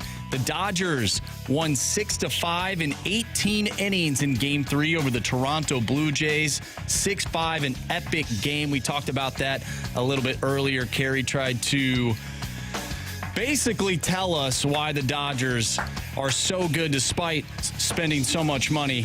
Again, if you missed that conversation, go to the podcast page. It's all brought to you by the Schaefer Door Company. Let's dive into college football next right here in the Fast Lane. I'm Andrew Marsh, and this SportsCenter update is brought to you by Saliga Heating and Cooling, a Daikin heating and air conditioning dealer.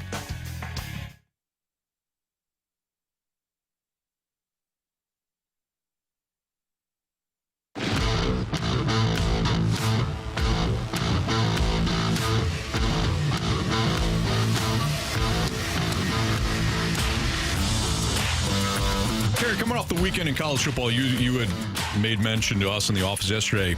You're like, hey, is this the worst era for college football coaches? Now, the ones, 12? Yeah. 12 of them that have been fired probably would argue that it is.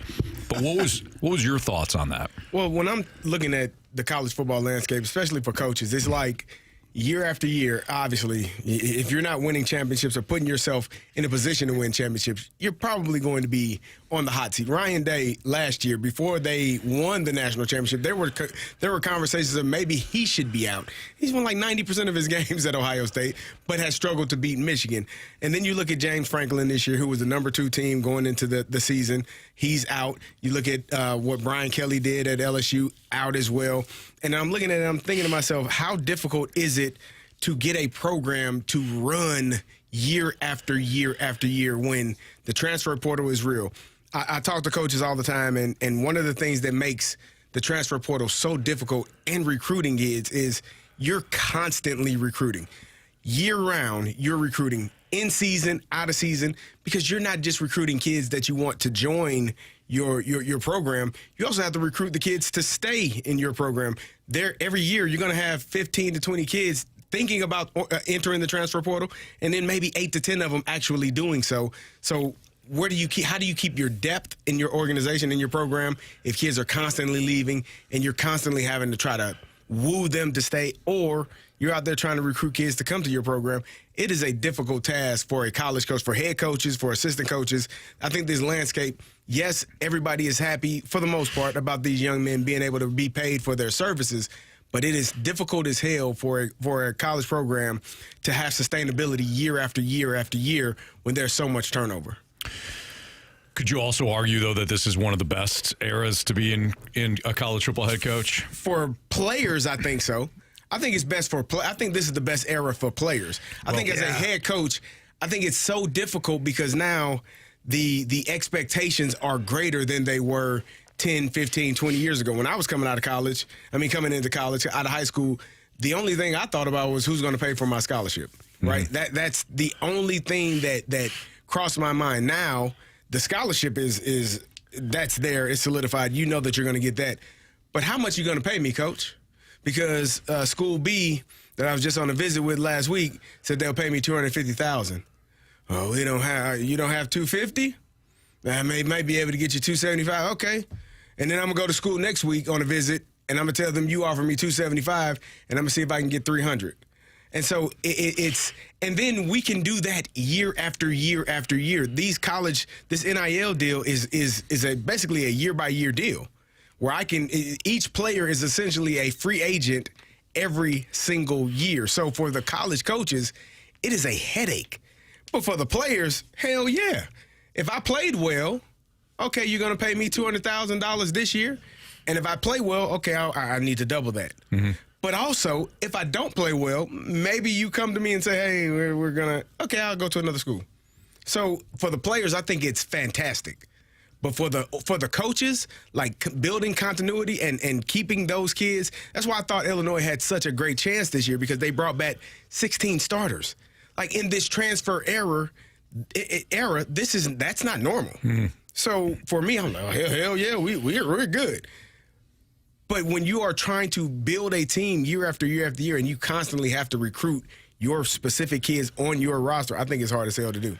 Yeah, I would agree with that. I think that times are very difficult right now. So if we go backwards, Carey, it was more difficult for the players because coaches were leaving, getting better jobs, and kids that were recruited by certain schools were stuck in said program because the coach, unless they wanted to sit out a full year of eligibility and do the whole transfer portal thing, because it was much more difficult. Mm-hmm. It's flipped on its head now. Is the coaches now, it's way more difficult because, one, expectations are through the roof. Correct. With NIL, as much as that's gotten good players, NIL has created expectations for coaches now. Well, what are you talking about? We got you the best players because we paid all this money for them. What do you mean you can't win? Or what do you mean you're not a top 10 program? Yeah. We didn't make the playoffs, but we spent $2.5 million in NIL. How does that happen? Well, you're fired.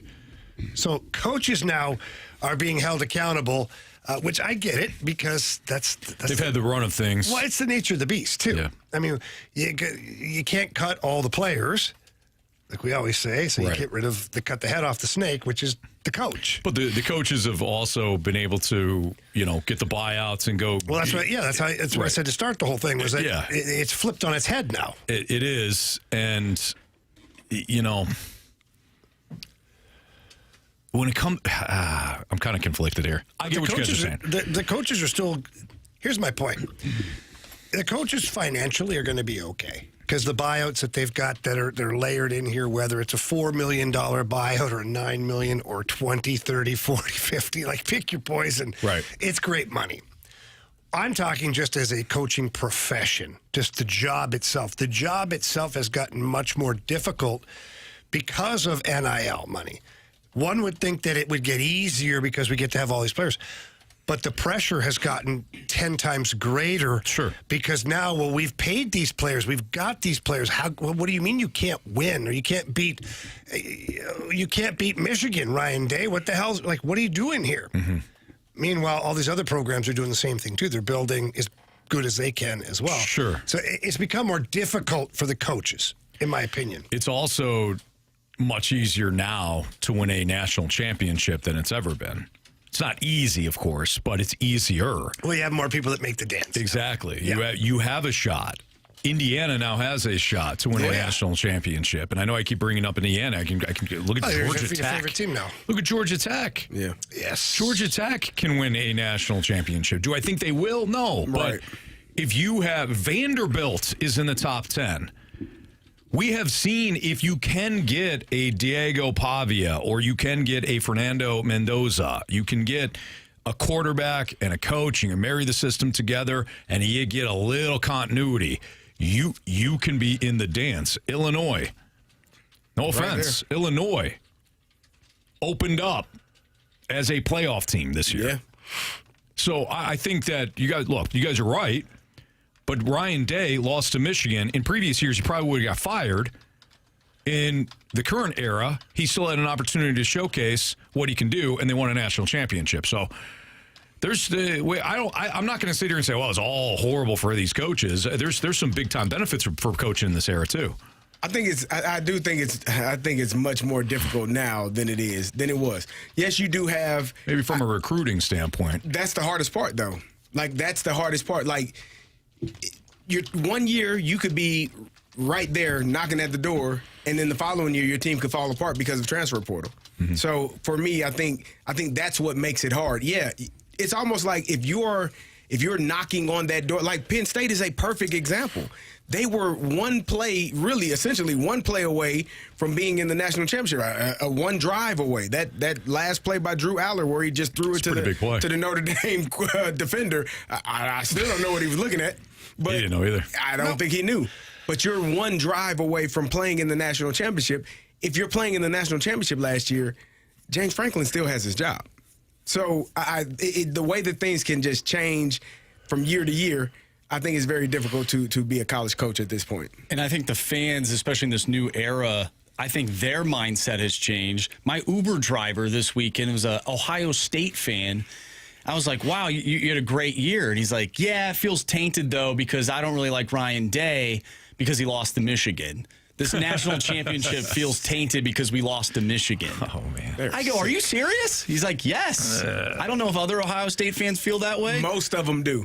They But don't know. isn't that wild to think, Most of them, like most Ohio. This is the crazy part is most Ohio State people feel like we can lose every game Except for as long as we beat Michigan. I'm fine. Like if we beat Michigan, cool, doesn't matter. We were already stinking anyway, so it doesn't matter. But we beat that damn team. Well, that's what Michigan said last year. That's what they said. That's how they felt. We were terrible. We beat Ohio State. So it's a weird mindset. And to Jamie's point, I think what you were referring to was like the donors, the people that donate, that put all this money into these programs. They have expectations. That's why James Franklin is out. Donors like, hey, we're spending money for Penn State to be a national championship contender. Got to go. Yeah. Brian Kelly, see you later. No SEC or national championship. That's not what we do here. Right. You got to go. So I do think it's very difficult. Tomato, but yeah, I would find it hard to be a head coach at this level at this time right now in college football. All right, it's Fastlane on 101 ESPN. We're going to do Bet the Board next.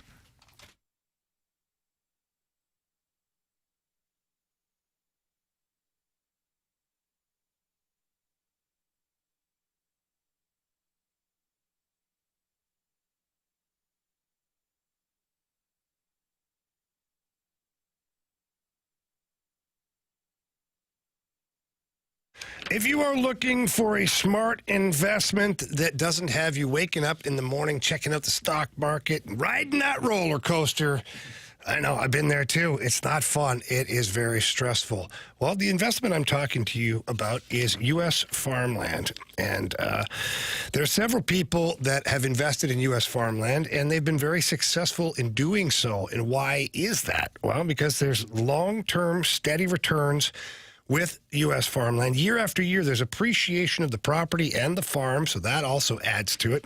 And there's just real stability. And that's what we talked about earlier when it comes to the stock market and things like that, that you have this slow burn of investment that's just going to keep going for you year after year after year. The company that's helped me is called AgVest. They've also helped leading financial institutions manage over $900 million in farmland deals, and they're licensed in 10 states. And good news, if you own farmland, AgVest can help you maximize its value with full service management, from sourcing and diligence to rent, as well as that ever tough tenant selection. So please call my guy, Chris Bronner, who is the founder of AgVest. His number, 618-520-7022. Again, that's 618-520-7022, or you can always visit agvestadvisors.com. Buy land. They're not making it anymore.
Time to play Bet the Board here in the Fast Lane on 101 ESPN with Carey Davis, Jamie Rivers, and Andrew Marsh. I'm Anthony Stalter. Marsh, what's the latest standings? All right.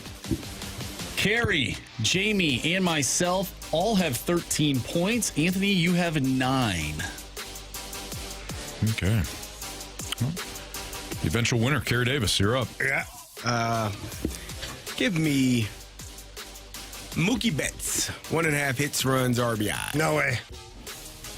Minus 137. That's the one I was waiting on. Shohei? Drop. No chance. They're not going to pitch to him, though. So No, they're not. he's It'd going be to have to tough. score 2 runs by getting driven in. All right, Marshy, or is it me? Or is it you? I'll go. Yeah. You mentioned Shohei Ohtani. This is a risky play, but I'm going to go with Shohei Ohtani under 0.5 hits. Oh, you don't think they're going to pitch to him? I don't think they're going to pitch to him. It's at plus 118, so these are plus odds.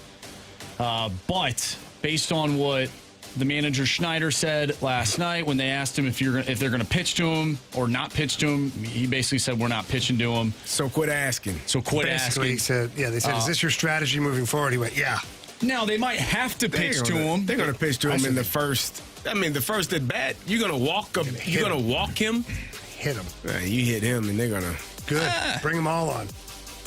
You might see 4 pitches outside. If he doesn't swing at the first one, 3 pitches outside. So no hits for Eventually, Shohei he'll chase Ohtani one of tonight. them. I don't think... He'll probably hit a home run or a double in the first at bat. Probably. man. Yeah, probably. All right, boys, I'm going to the NHL. No, there's Tonight. no way. Yeah. Where are you going? I got a over-under bet, Carey. What team, Jamie? The over-under set at 1.5. And it's, I'm going to take the over. It's at minus 130. For what team? Red Wings Blues game. Terrible. Blues are going to come out hot tonight. Watch this. It's 3-0 in the first period. What did it say that? 1.5. Minus 130. 3-0 for who? Blues. Oh, okay. Who else? Just The way asking. they've been starting lately? Come on.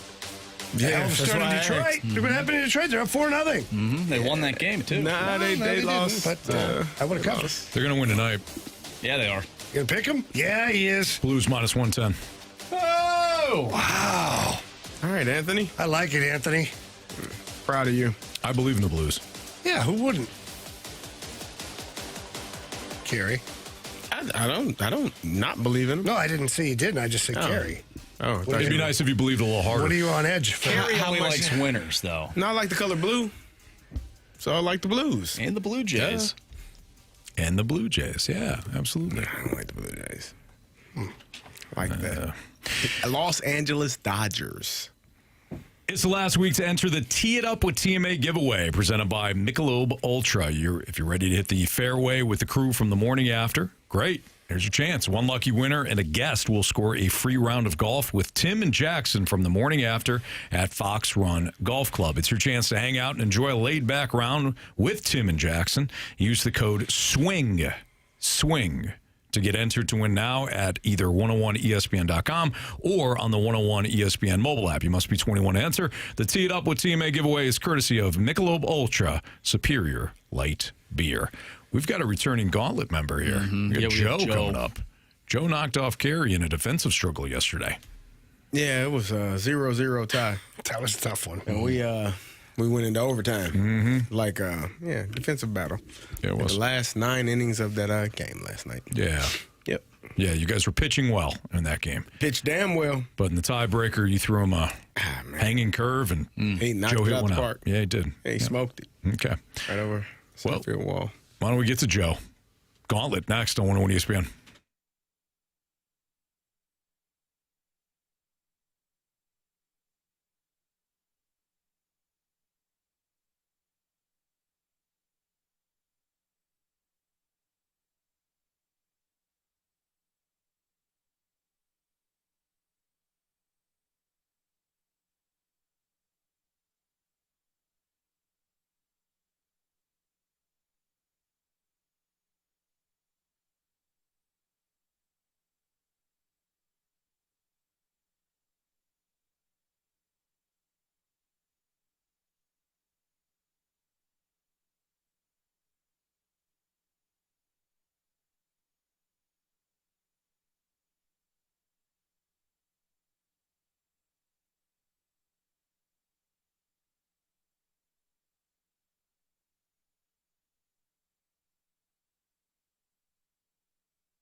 warriors. 4 categories, 1 challenger. Can you survive the gauntlet? Brought to you by Blue Note Roofing. Roofing, siding, and gutters. Visit BlueNoteRoofingSTL.com for a free inspection. 403, your time check is brought to you by Clarkson Jewelers, an officially licensed Rolex jeweler with Andrew Marsh, Carey Davis, and Jamie Rivers. I'm Anthony Stalter. Welcome back, Joe, for round 2 of the Gauntlet. What's up, Joe? Hey, how you guys doing? We're doing good, man. Appreciate you joining us again. Would you like to take on Andrew Marsh, Jamie Rivers, or me next? I'm going to follow up my blowout victory by taking on you, Anthony. Wow, you guys were right. Yeah. Marsh and Jamie both predicted that you would choose me. So good luck. Thank you. You too. Thanks. All right. Joe, Anthony's going to head off to the cone of silence while he's making his way there. Can you tell my guy Marshy to spin that wheel, please? Spin that wheel, Marshall. All right, so is it still hold true you don't want hockey today? That's definitely my weakest category. So if I get hockey, I'm probably toast. It was close, but it's scooted all the way over to baseball again. Nice. All right, so while Marshy hands out the questions here, question is worth 2 points. If you use the options, that question then becomes worth 1 point. 0 points for wrong answers, and just like we went through yesterday, if there's a tie, we will have a tiebreaker and we will get a winner in the gauntlet. Joe, are you ready? Yes, sir. All right, buddy, here we go. Question 1. Dodgers superhuman Shohei Ohtani is up to 8 home runs in this postseason. The only player to club more homers in a single postseason is Randy Arozarena, who hit how many in 2020? 10, final answer. Question number 2. Prior to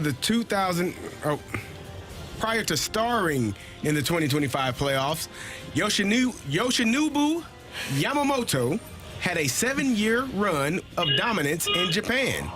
Can you tell us the team for which he pitched? I'll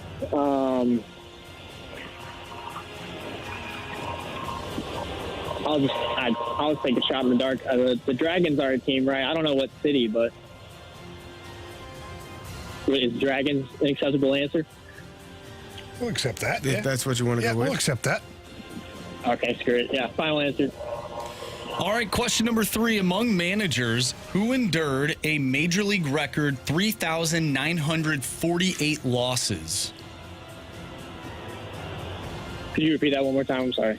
Among managers who endured a major league record 3,948 losses. Options. Options are Tony La Russa, Connie Mack, or John McGraw.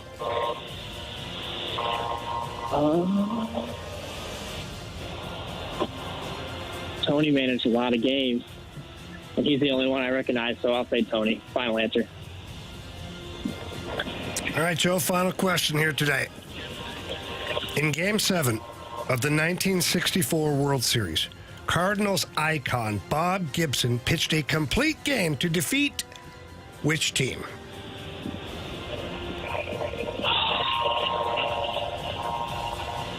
The Yankees. Final answer. All right, we are going to get our guy Anthony back in here. How you feeling, Joe? Better than yesterday, but still not too great. Okay, all right. Well, here comes Probably got another Anthony. 0. Anthony, how you doing, bud? Good. Coming to silence good today? Quiet? Silent. Very real. Yeah. I locked in today. Were you? Yeah. Are you?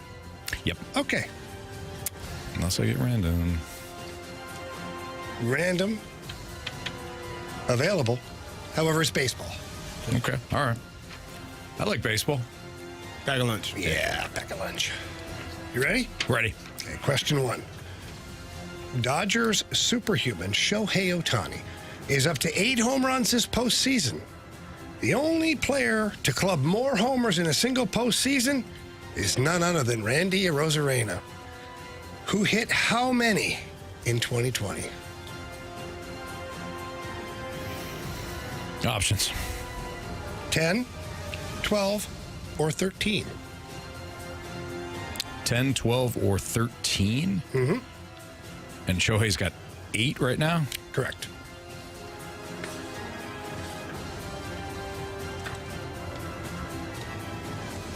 You would think to split the difference, go with the middle one. But, boy, it seems like a lot. I'm going to go 10. Final answer. Question number 2. Prior to starring in the 2025 playoffs, Yoshinobu Yamamoto had a 7-year run of dominance in Japan. Can you tell us the team for which he pitched? Yes. With the options. All right. Is it the Hanshin Tigers? No. The Hiroshima Toyo Carp? No. Or the Oryx Buffaloes? The Oryx Buffaloes. Final answer. Question number 3. Among managers who endured a major league record 3,948 losses. Say that again. Among managers who endured a major league record 3,948 losses. That's a lot of losing.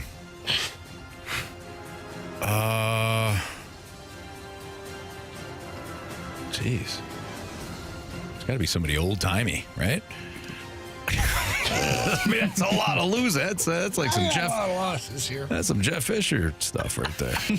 But for baseball. All right, I'll take the options. Let me see if I can narrow this down. Options are Tony La Russa, Connie Mack, Maybe. or John McGraw. Ooh. Well, I think Connie Mack has the record for most wins, right? He would have managed the longest. John McGraw, though. I don't think it's Tony La Russa, who also managed a long time.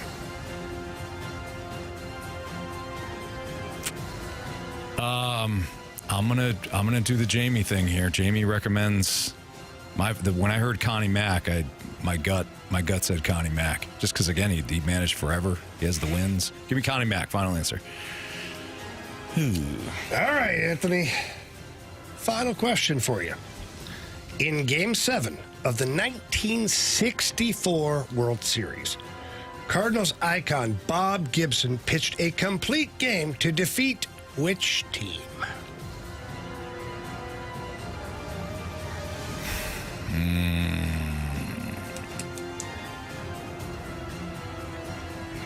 Let's go 4 for 4. Let's go options. I think it's the Yankees. Was it the Detroit Tigers? Oh, maybe. The New York Yankees? Yeah. Or the Boston Red Sox? Yeah, you threw me with a loop there with the old Tigers. I think it's the Yankees. Yankees, final answer.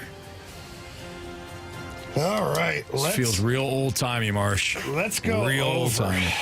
In Game 7 of the 1964 World Series, Bob Gibson pitched a complete game. Against? Well, we'll find out here soon. Let's go over this. Let's start with question 2.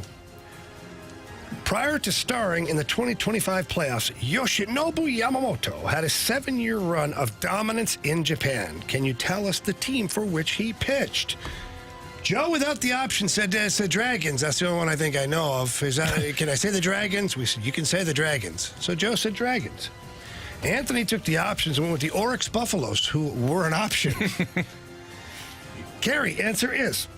The Oryx Buffaloes. It is the Oryx Buffaloes. Good job, Anthony. Anthony up 1-0.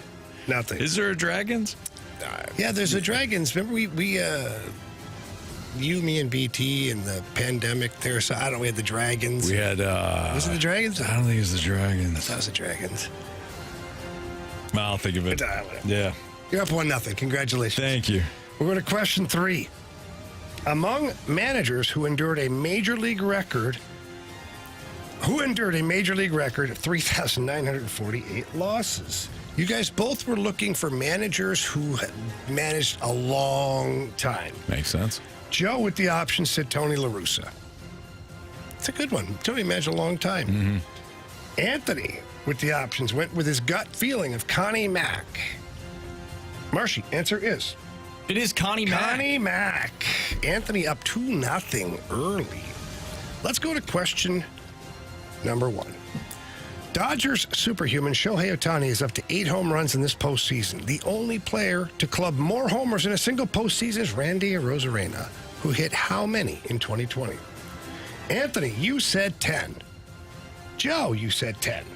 Answer is 10. 10 is the answer. However, Joe did not need the options.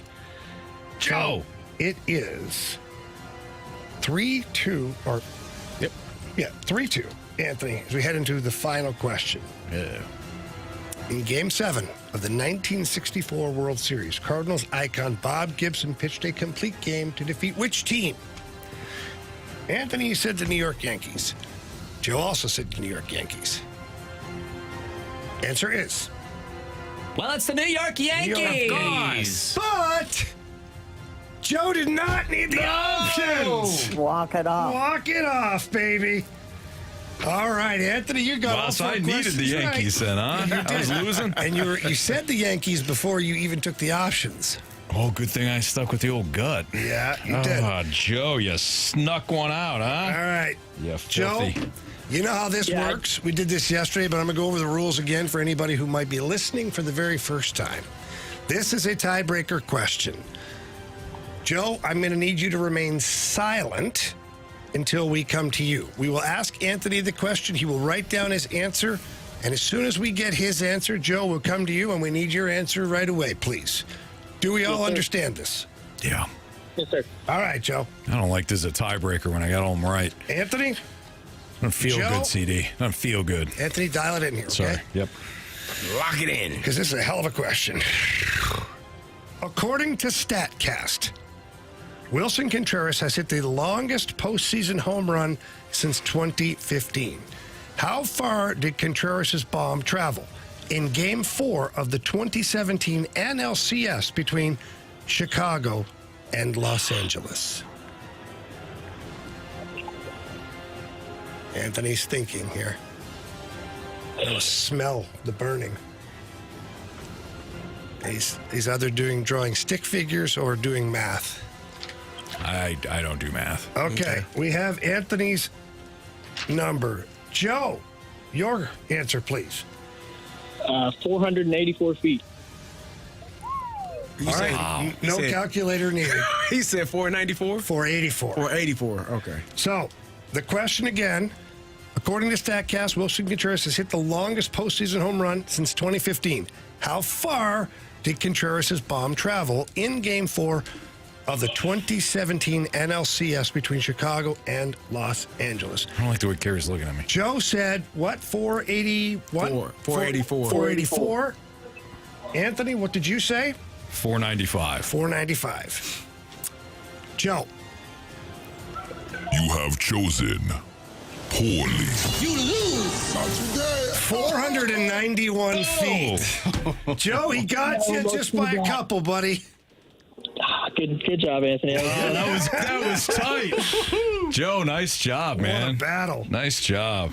The only reason I knew the 64 Yankees is because I saw a clip on Twitter the other day of Bob Gibson doing an interview after that game. Wow. Hey, nice work. It at least forced the tiebreaker. That was close. That's good retaining information right there, buddy. Yeah, hopefully I can get back on and get a revenge spot. Yeah, absolutely. there you go. Absolutely. Nice job, Joe. Appreciate you, Joe. Way to go. Have a good one, guys. You too. Wow, Anthony, well done, I buddy. almost wrote down 500, which would have left would've me. lost. You'd I would've lost. Yeah. Yep. Because he was 6 away. I would have been 9 away. I thought 469, but that was too low. Then I thought 500. I thought he said 494. That's all. What did he say? That would have been bad. Oh, man. That would have been unbelievable. That would have hurt. Oh, man. All right. That was a good battle. I can't believe he didn't use the options on those two. The 10 was that was impressive. 10, he nailed it right away. Right away. And then the Yankees, he got quick, too. They did show the stat last night, the home run stat on the broadcast. Well, there you go. Maybe he's pretty good at retaining stuff. No kidding. Or maybe he just knew it. He may just know right off the dome. Absolutely. All right. It's Fastlane on 101 ESPN. This should be good. The Nagoya Dragons.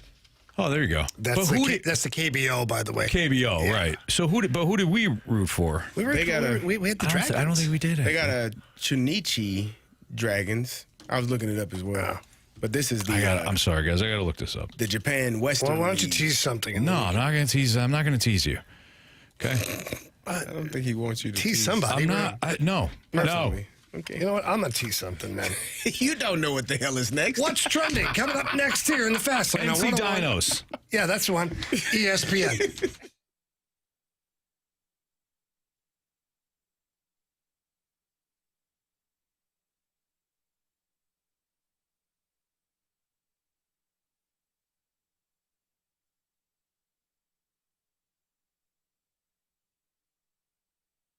Selling your home can be stressful. I know, I've been through it many times. I sure wish I would have had Gloria Lou for all of those homes that I had to sell way back when.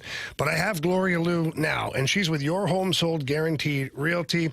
She is the best in the business of, well, identifying where your home falls in the marketplace and then pricing your home.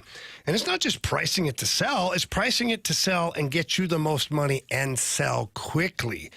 That's the key right there, selling it quickly for the most money.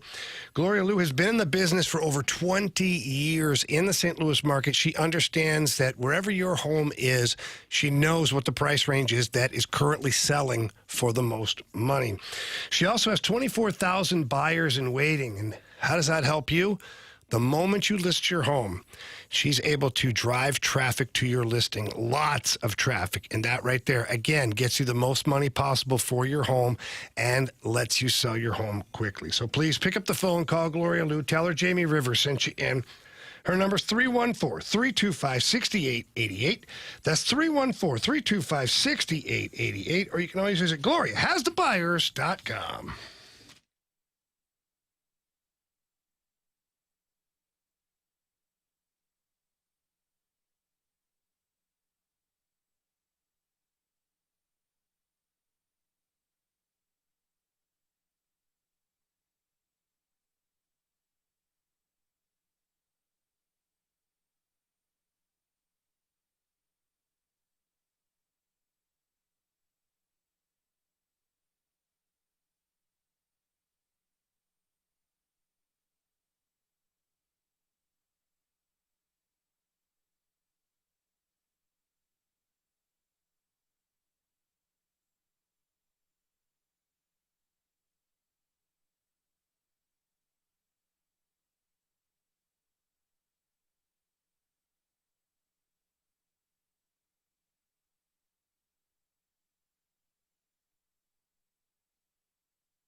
Topics in the sports world. What in the wide world of sports is going on here? It's time to find out with What's Trending, brought to you by Elite Comfort Experts. Heating and cooling with no gimmicks, just guarantees. EliteComfortExperts.com.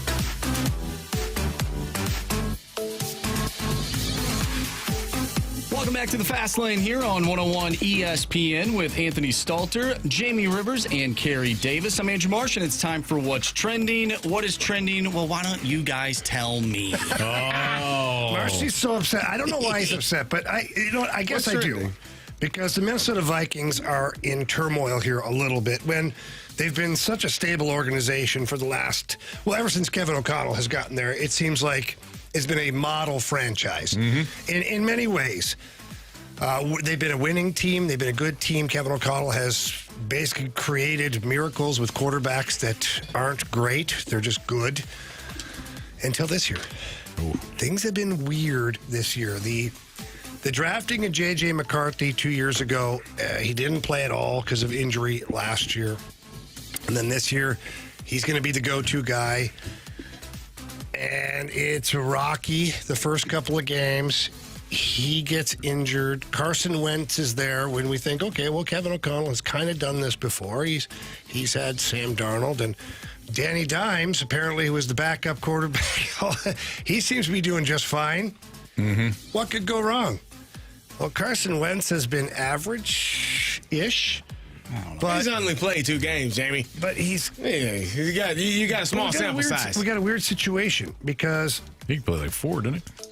Yeah, Carson Wentz came in. Oh, Carson Wentz. I thought you meant JJ. No, my apologies. Listening, Carey. Yeah. I didn't have my glasses on. Can you borrow mine?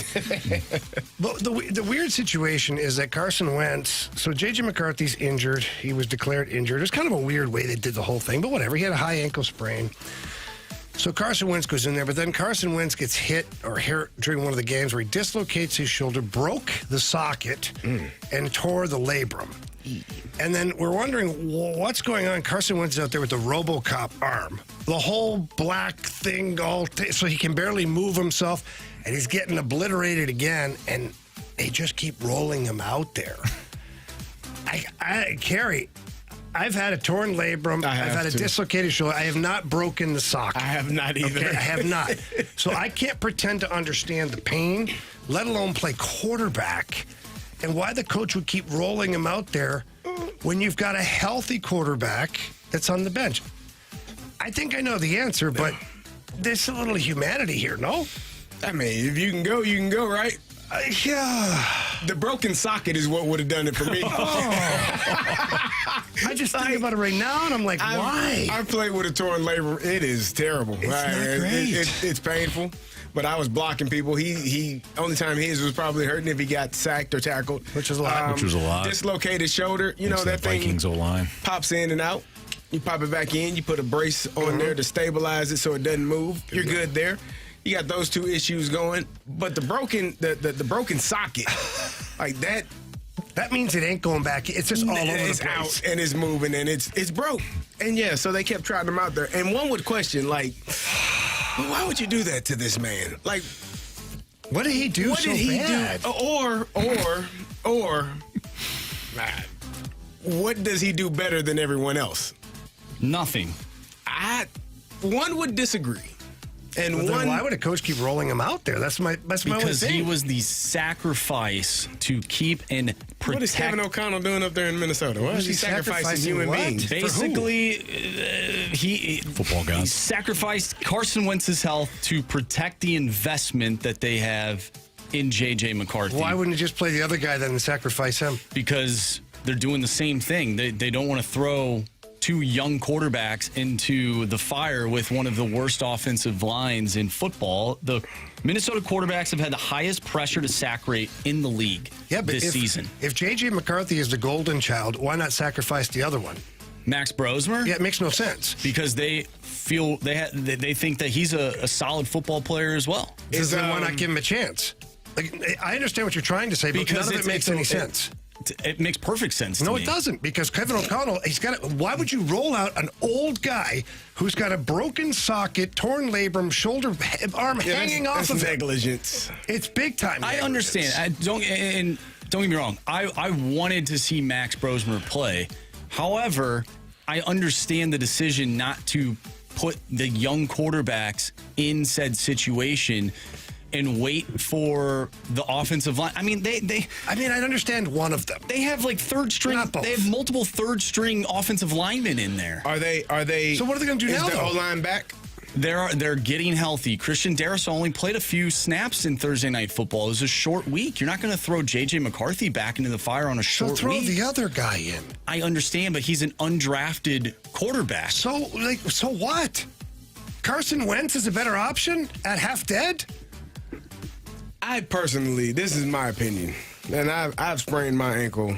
I couldn't even tell you how many times, man. Sorry, Carey. Like I told you while we were playing the Ravens, I thought my leg was broke. I thought my ankle was broke. It probably would be better if it was. It probably, honestly, it would have been. I was tackled, one of those hip drop tackles, Ray Lewis. Bop. I felt my foot swelling in my shoe. Played one more play, jogged off. I said, "Yeah, hey, trainer, it's broke. Let's go get this thing X-rayed." I know it's broke. There's no way about it. There's no way, no two ways about it. It was a high ankle sprain. As you said, Jamie, high ankle sprains, it's actually better to break your ankle than having a high ankle sprain. I missed 2 weeks. Then I played fullback, which means I gotta push on people, which running by yourself is enough. Pushing against another human being that's 250 plus pounds, a little bit worse. I had to make cuts, in and out and in, up this way, that way. It ain't easy. But 2 weeks max, 2.5, I was good. A quarterback don't need 5 weeks on a sprained ankle. I'm just saying. So Carson Wentz was battered and bruised. Now, why is that? Well, it's probably because the offensive line is not good enough to protect their biggest asset right now. So play the other guy. He's not ready. He's an undrafted quarterback. So what? If you're not going to play the golden child, play the other sacrificial lamb. If we're throwing it away, if what you're saying is true, we're sacrificing Carson Wentz. Like, then you don't have another quarterback. But, Marshy, you don't have him now. So now you're in a position where you've got to play the golden child or the unready player, because Carson Wentz is no longer available because of what you did to him. Like, as a head coach, you just threw him out there, unprotected, all the things that you're saying, which are true, all 100% true. But what I'm saying, okay. I just don't like that a coach kept rolling a player out there knowing he was hurt.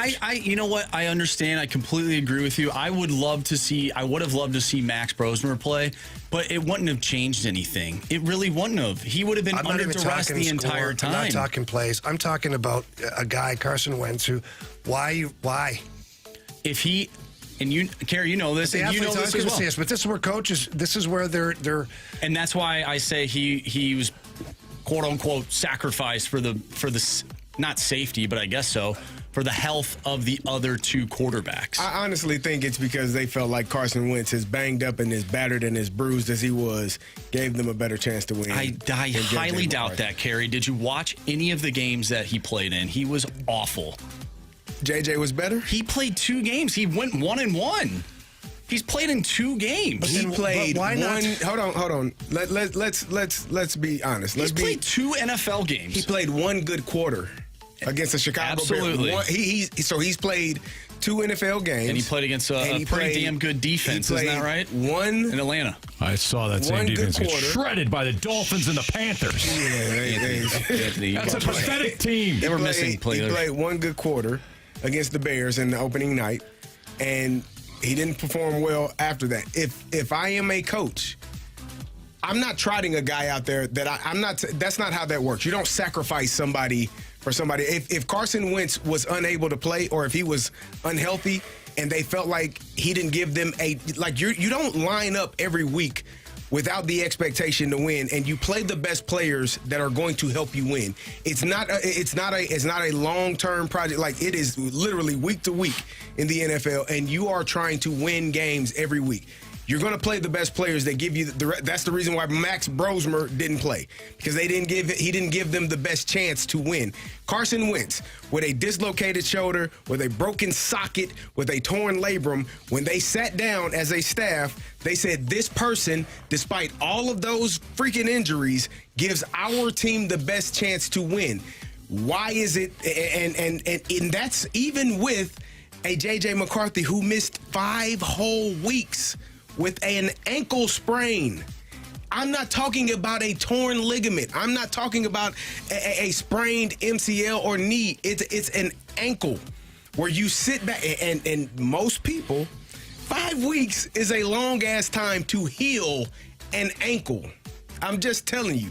And I saw a video of him on the sideline jumping out of the way when a receiver came his way. He looked pretty damn healthy to me. He's playing this week. Okay.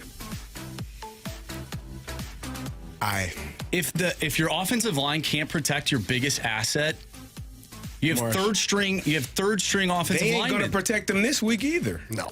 Christian Darrisaw comes back. If Brian O'Neill is healthy, you have 2 of your starting linemen back. I hope they are back so we can see J.J. McCarthy in his full ensemble. The healthy version of him, the healthy version of the offensive line, and we can see if J.J. McCarthy gives them the best chance to win. Carey, he's played 2 games. At some point, you have to, you're going to have to play him. However, that's kind of the point overall. But if he's not ready to go, you don't throw what him I'm telling in the you fire. is, Mark, If he's not ready, what the hell are there's you no doing, man? way he wasn't ready to play after fire. I'm telling you that. Okay. And I don't know that man's body. Obviously, I'm not him. I'm not inside of Not currently. not never inside of J.J. McCarthy. But I'm damn telling you. You still talking about football? Yeah, We are. I think so. If it takes you 5 weeks to return as a quarterback from an ankle sprain, you either ain't good enough or you soft as hell. It's one or the other. It ain't no in between. Either they don't think he's good enough or he's soft as hell. Even if it's a high ankle sprain. 3 weeks, 4 weeks max, 5 weeks, man, come on, man. And he's not. Yeah. I hope he's completely healthy. I get it. And I hope he's ready to roll. For me, this whole thing is I go back to Carson Wentz just being rolled back out there. Even though the player says he's okay, sometimes the coaching staff and the trainers have to protect the player against himself. Because there's no way that could have been fun. Our Sports Six-Pack Part 1 is coming up. 314-399-9646 is the Air Comfort Service text line. Why don't you go ahead and send those questions in. Again, Part 1 of the Sports Six-Pack is next in the Fast Lane.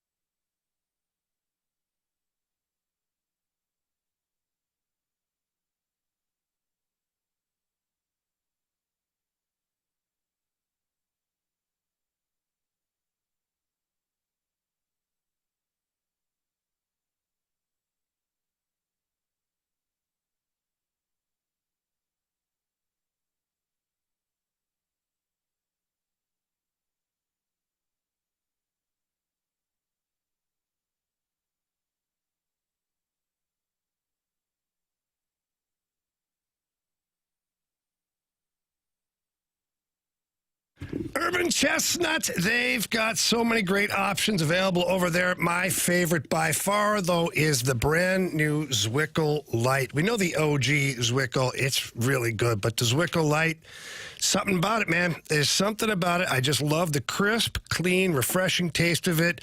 It's only 95 calories, only 3.7 carbs, and boy, is it good. What I love about it, too, is it's a St. Louis beer brewed by St. Louisans, and that's what Urban Chestnut is all about. And it is the unofficial St. Louis hockey beer. That's exactly what it is. And I'll tell you what, right now, the Rivers House is getting a couple of cases of Zwickle Light and some Zwickle over there for a Halloween party on the weekend. We are going to love it. Everybody loves the Zwickle Light. They asked for it by name. Said, hey, we've had that cold, ice cold beer you had before. We want more of that. And I said, no problem. I'll call my friends over at Urban Chestnut. So get your hands on some Zwickle Light today. Also, check out urbanchestnut.com. They got a lot of great things going on over there. They've got some events coming up that are going to be a lot of fun for people as well. Again, that's Zwickle Light, the unofficial beer of St. Louis hockey. Live your light style, St. Louis.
101 ESPN Sports Center. I'm Andrew Marsh. It's time for a Sports Center update driven by Johnny Londoff Chevrolet and Johnny Londoff Autoplex. You just heard Sonny. It's a Blues game day. They'll take on the Detroit Red Wings tonight, looking to pick up a win after losing to the Pittsburgh Penguins last night by a final score of 6-3. Blues and Red Wings pregame starts at 6. Puck drop is at 7:15. If you have a question you want to send our way, do so using the Air Comfort Service text line 314-399-9646. We will do our Sports Six-Pack next. I'm Andrew Marsh, and this Sports Center update is driven by Johnny Londoff Chevrolet and Johnny Londoff Autoplex. See them at londoff.com. Chevy, together we drive. Are you kidding me?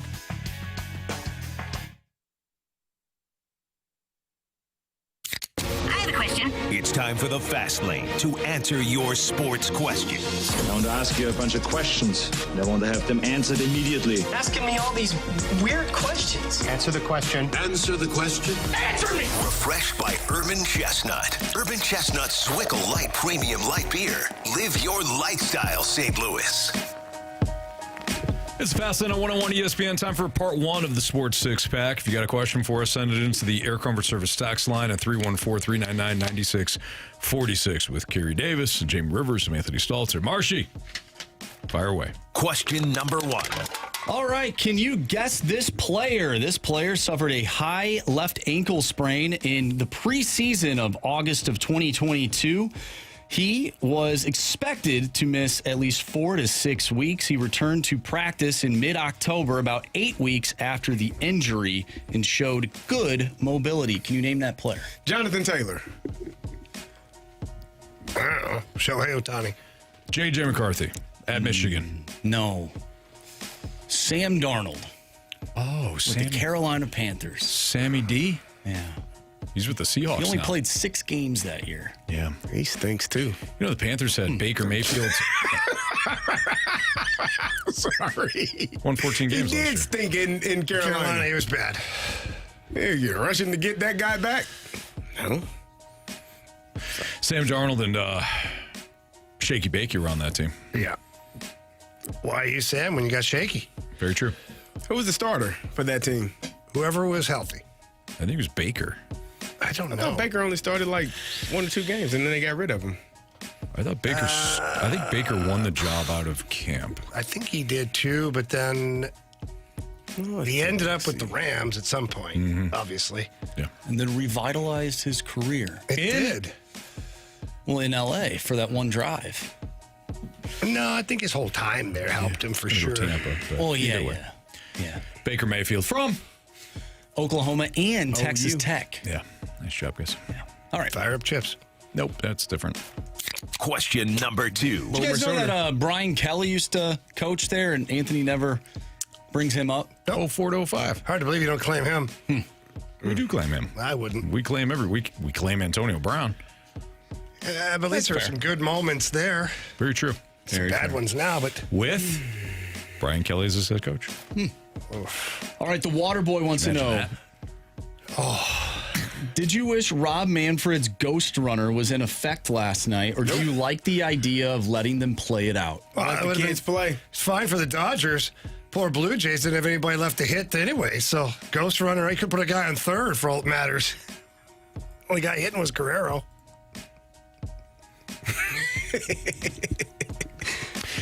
I'm glad they... I was reminded why I like it during the regular season.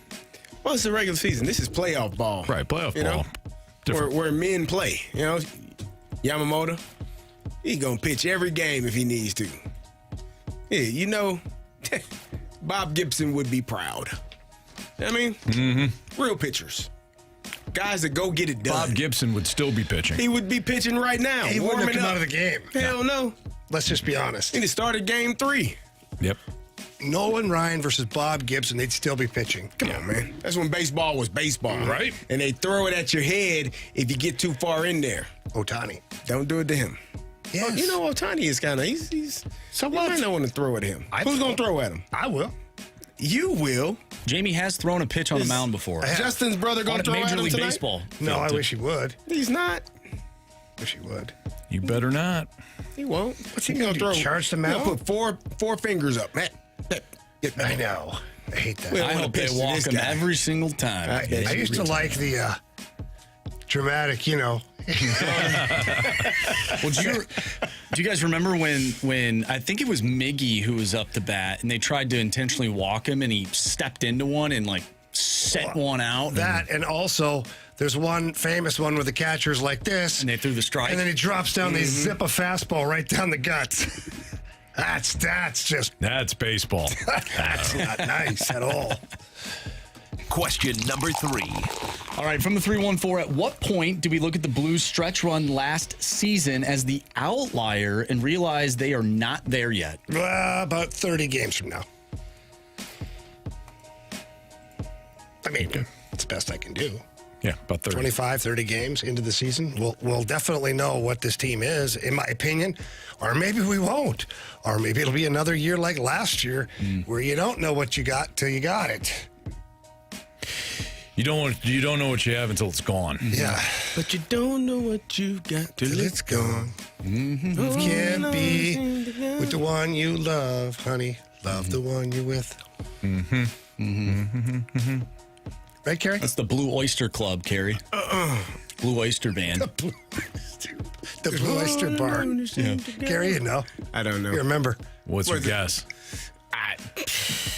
I'm not even close. I don't know. Carey? I don't have a game. guess. Give me a letter.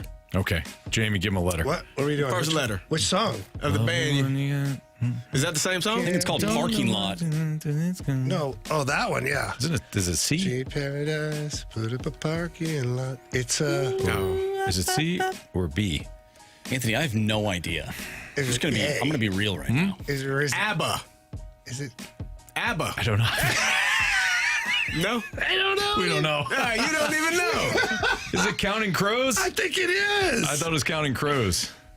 It is. Is it? Yeah. That's why I said C. That's why I was like A, because I was like Adam Duritz. Oh, wait. I have no clue. Is it Counting Crows It's or Adam Duritz, isn't it? No, I have no idea now. Somebody said. Oh, Paved Paradise. Put up a We got a parking bunch lot. of different answers. Joni Mitchell? Joni Big Mitchell. Yellow Taxi? Oh, look, Darth 007 said Joni Mitchell. He's right. Big Yellow Taxi? Counting Crows? No? I don't know. So I don't lose Do we a point. combine? Do we combine songs? I think you all Maybe. did. It's possible. It's a Joni. remix. Oh, here you go. So Jay Delsing said Joni Mitchell. Our guy but- Jay Delsing texted me. Said Joni Mitchell. I think Yeah, there's a Joni newer Mitchell sings the version, though. original, but Counting Crows did a remake. I'm staring right at it right now. Okay. All right. There you go. So we're all kind of right. We're all right. Yeah. Good job. Except for Carey who said ABBA. You all said B-A. Okay. B.A.? Yes, Counting Crows, There you Big go. Yellow Taxi featuring Vanessa Carlton. Oh, there we go. Nailed it. All right. Part 2 of the Sports Six Pack is next here in the Fast Lane on 101 ESPN.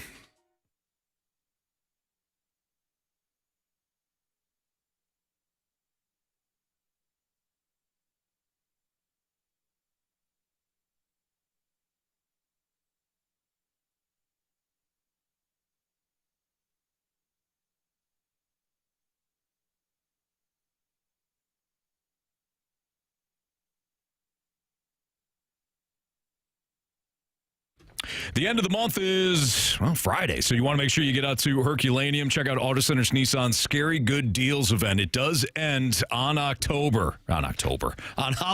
October 31st. What an idiot. Right now, drive home a brand new 2025 Nissan Rogue, Pathfinder, or Murano with no money down, 0% APR for 60 months, and no payments for 3 months. That's right. No tricks, just scary good treats out at Auto Centers. And here's the kicker. Auto Centers Nissan has over 1,000 new and used vehicles all in one location. So no running around town, no gimmicks, just the biggest selection in St. Louis. Plus, all new Nissans are backed by a complimentary lifetime warranty and a 30-day return promise. If you already own a Nissan, bring it in for service for your first oil change is free. Again, if you already own a Nissan, bring it in for service, and your first oil change is on them at Auto Centers, even if you didn't buy from Auto Centers. So don't wait. These scary good deals disappear in a couple of days. Visit AutoCentersNissan.com. When you head out to Herculaneum, tell them Anthony Stalter sent you. It's Auto Centers Nissan.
It's time for the Fast Lane to answer your sports questions. I want to ask you a bunch of questions, and I want to have them answered immediately. Asking me all these weird questions. Answer the question. Answer the question. Answer me! Refreshed by Urban Chestnut. Urban Chestnut Swickle Light Premium Light Beer. Live your lifestyle, St. Louis.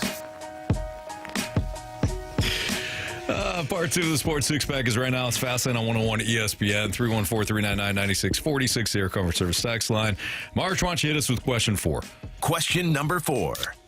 All right, we got a text from the 618. I don't know how either goaltender could even get in a rhythm going when they rotate them out every other game. Stick with the hot goalie and go with it. Do you think the Blues goaltenders are a little hot and cold because of the rotation right now? Do you see anything involving that as to why maybe they're letting up the amount of goals that they are? I don't see that being the reason. The only thing that's been tough is that Joel Hofer's, all but one of Joel Hofer's starts, well, the Calgary and Pittsburgh game are the outliers. Every other one of his starts, Binnington's had to make an appearance in games that are not his. So that can throw things out of rhythm more than playing, more than splitting games. I don't see that being an issue. No, I don't. I'm sorry. Like the goaltenders, I'll say this. They get a lot of grace at times, and everybody feels bad for the goalies and can't play back-to-backs and all that, all those things, right? I don't buy into that. The goalies put the gear on. You ask the goalies, and the goalies themselves are competitive individuals. They don't care. Play me every friggin' night. And if you play me every other night, your job is to stop the puck. That's it. Bottom line. Question number 5. From the 314, do you guys think that Shohei Ohtani playing 18 innings last night and being on base 9 times will have an impact on his performance tonight? They mentioned cramping in his calf muscles around the 13th inning last night. He's a DH, guys. Yeah, I think he's going to have issues. He sat there all friggin' night. He basically got to do batting practice without even having to swing. Yeah, he's going to be tired. No, he's not. I wouldn't be tired. He's a machine. I'm 50 years old. I could have done that last night. I can't hit the home runs. Okay, well, hang on. Full stop. Couldn't hit the home runs. Nope.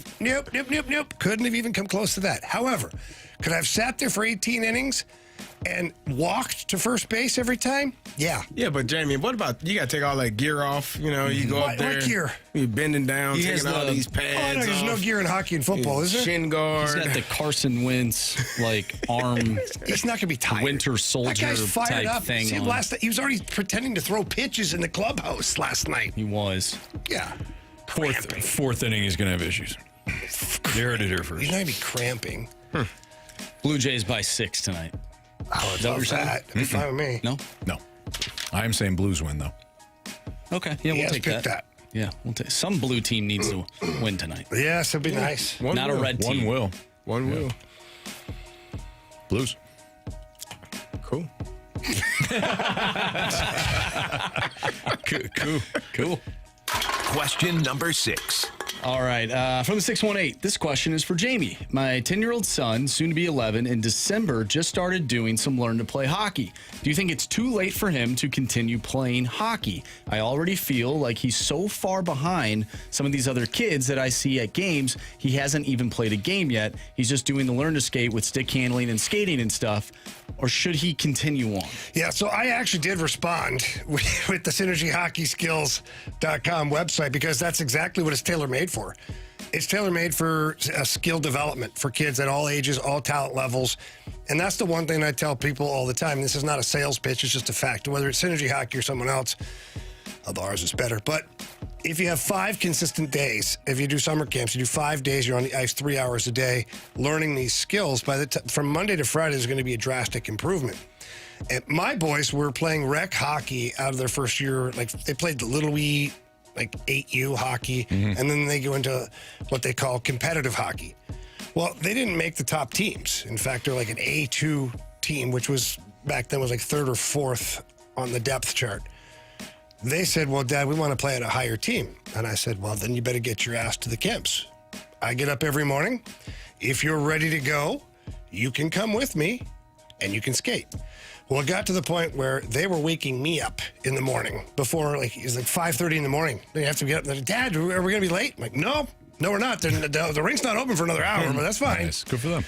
Well, they went 5 days a week, 5 days a week, 5 days a week, and they went from an A2 team to playing Central States to eventually playing AAA hockey. And it's all because they put the work in.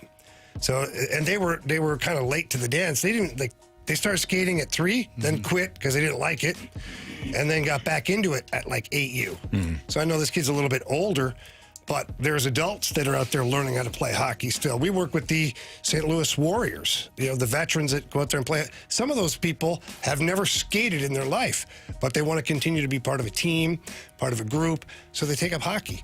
And they work on their skills consistently, day after day after day, and they start to learn to play. They love it.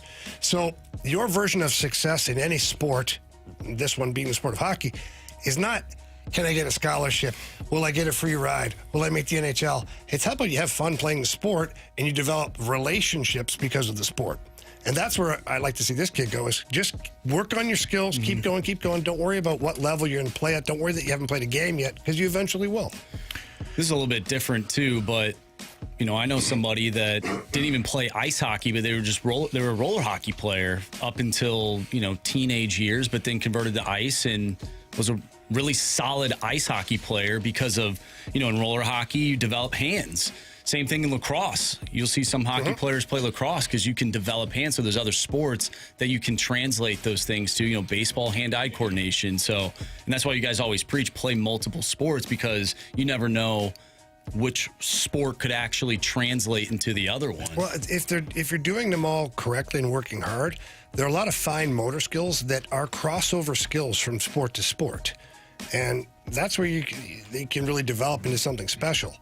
So, yeah, I think it'd be great for this youngster to keep going, keep playing wherever they choose to go. I know that we could help out for sure, but certainly don't stop playing. I know you asked the question of Jamie, but I mean, I can sympathize as a parent. You think like, hey, my kid's behind. They just picked this up. I kind of went through that a little bit with Killian in soccer. Like he wanted to play last fall. And already there was, 3 years in for some of these kids. And I'm like, oh, no, he's behind. He's this, that, and the other thing. He picked it up incredibly well. Like, he's out there, he's playing defense. He's crushing. Like, they'll figure it out, He just fell in love with the game. He wanted to do it all the time. And sometimes that's all it takes. So don't feel like you're behind. It's just, like Jamie said, get him involved. If he's having fun, fantastic. He'll pick it up quickly, too. Yep. Yeah, think about a long layoff for anything. A long layoff, all of a sudden you start to lose your skills that you have to pick back up. So good luck to you and your son. All right, it's Fastlane on 101 ESPN. NFL Week 8 winners and losers. We'll get to those next.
505, your time check is brought to you by Clarkson Jewelers, an officially licensed Rolex jeweler, with Andrew Marsh, Carey Davis, and Jake Neighbours from Anthony Stalter.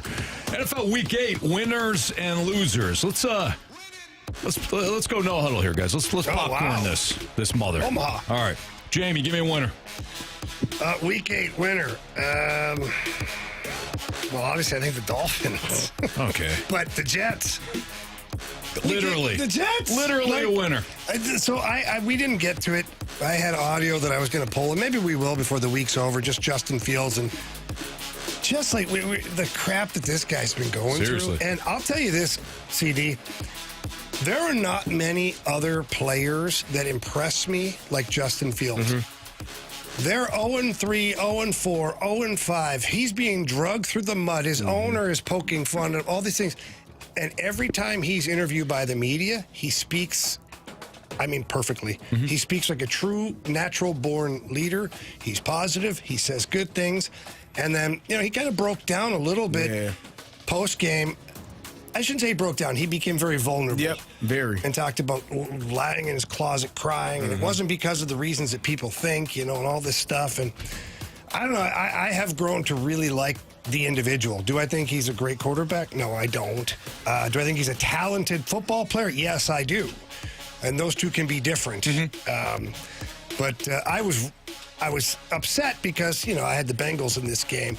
But then listening to Justin Fields leading up to the game, post-game, his teammates watching him getting hugged by his teammates, I don't know, I was happy for him. Yeah, I agree with that. I think just how vulnerable he was, how open he was.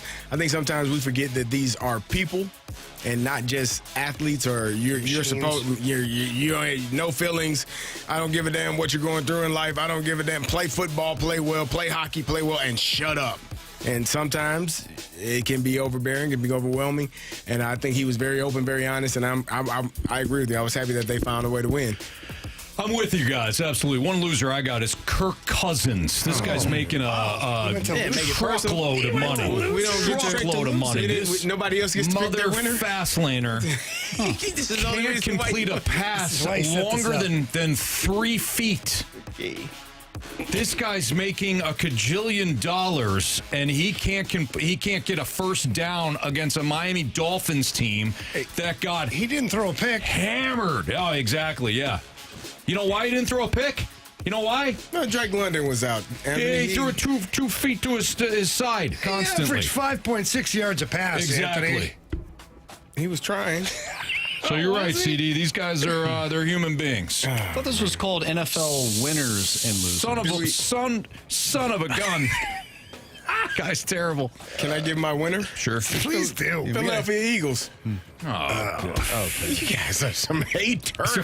Man, every week, the Eagles. Hey, you guys, everybody, Jalen Hurts is in the same boat as Justin Fields. No, he's not. Somewhat. No, he's People not. hating on him. People saying he can't play. A.J. Brown needs to get out of there. Saquon Barkley can't play either. They've done. The Eagles are done. The Eagles can't run the football. Only thing they do good is the tush push, and that should be banned. And then Saquon goes for a buck. Never said any of these. 65 yards first run. The demise of the Philadelphia Eagles has been demise. People saying every week how terrible this team is, and all they do is find a way to win. I told you all a couple weeks ago, they don't care about numbers. They don't care about who gets the accolades. They don't care about who gets the stats. Apparently. No, not at all. They don't care about any of that. All they care about is dubs. Like Jameis Winston eating dubs. That's all they care about. Which is weird when Jackson Dart stuck his fingers in Jameis Winston's mouth. Yeah. I was like, he's not really going to do. Oh, my God, he did it. Eating dubs. And he had just had those hands, Carey, under center. And you remember what's that sound they make? You got hit right up under there. That's how you know. Nuggets. Right, that's how you know it's in there. And then he took that W and flew it right into Jameis Winston's mouth. My winner is the Houston Texans. We watched them, at least their offense, be absolutely awful on Monday Night Football against the Seattle Seahawks. And they won a football game this past week. So I'm going to give them a big shout out for winning a football game against the 49ers team, who has looked pretty solid so far, despite against crap teams losing literally almost every single one of their players. But with that being said, the Texans got to win this week, so they're absolutely a winner. That's a crap team they beat? The Niners? Yeah. Yeah. It's not a crap team. 2 weeks ago on Sunday Night Football? Absolutely. Oh, there we go. Gets my next loser. Raheem Morris is an absolute joke. He's an absolute joke. Oh, my God. Reads his press clippings after they beat the Bills, decides, you know what? I don't have to do anything now. Goes to Santa Clara, get your ass handed to you, and then you follow that up against Mike McDaniel, who's begging to be fired. He's begging. And you allow him to keep his job. Tua can't see his wide receivers. He's admitting it. I can't see you. I'll just throw it out there. Another touchdown for Tua. Absolute joke. Whole organization's a joke. All right. My biggest loser of the week is Anthony Stalter. Man. Wow. Well, he has to watch this team, his favorite team, play football every single week. Comes into work. He doesn't watch him. He told us yesterday after a while he starts folding clothes. I do. To hell with it. Another loser is Biscuit. Might as well get something done. Biscuit from the snake, or not the snake pit, but the Air Comfort Service text line, texting in, who also believed in the Falcons. He's a loser. That's on you, man. Well, he's not a loser. He's a loser this week because he believed in the Falcons. Anybody that texted, all 14 of you that texted me over the weekend about how your survivor pool went sideways because of my team, that's on you. I've told you about Kirk Cousins. I told you. Gets me to my next loser. Old quarterbacks. Kirk Cousins and Andy Dalton. He didn't have. Why did you just call it losers and losers? Why did you even bother to call winners and losers? Stalter's losers. he needed to get. You know what? You needed that. I'm sorry. You feel better? Yeah. No. No. Not really. You should. You know, winners. My CMU Chippewas did get another road win. Hey, fire they're like chips. they're the opposite of Mizzou. They only play road games. They're working on that field. They're adding more stands to it. Yeah. I'm going to say they win, Anthony. That's what I thought you were going to say. CMU's going to be a 50,000 stadium soon. Absolutely, especially when Brian Kelly comes back. I'm going home. Wait a minute. I'm going home. We joke about that. That might be the only school that takes him. We got our coach. He doesn't like football. Matt Drinkall. No, he doesn't care about winning. He does now. No, he doesn't. As soon as they beat San Jose State, he got the itch for winning. Did he? He followed that up with what? Pretty good game against Pitt for 3 quarters. How'd that one end up? We lost. How close was that one? That one wasn't. That one was. It wasn't Michigan. That was. Yeah, that was closer than Michigan, 63-3. Yeah. At the big house. That's almost Indiana, Illinois. Almost. Just take shots at everybody, huh? You knew it was coming. I did. It's okay. Can the Blues replace what Jake Neighbours brings to the table? No. We'll tell you why next. And we'll light the lamp. Now that all of us are on the board here on 101 ESPN.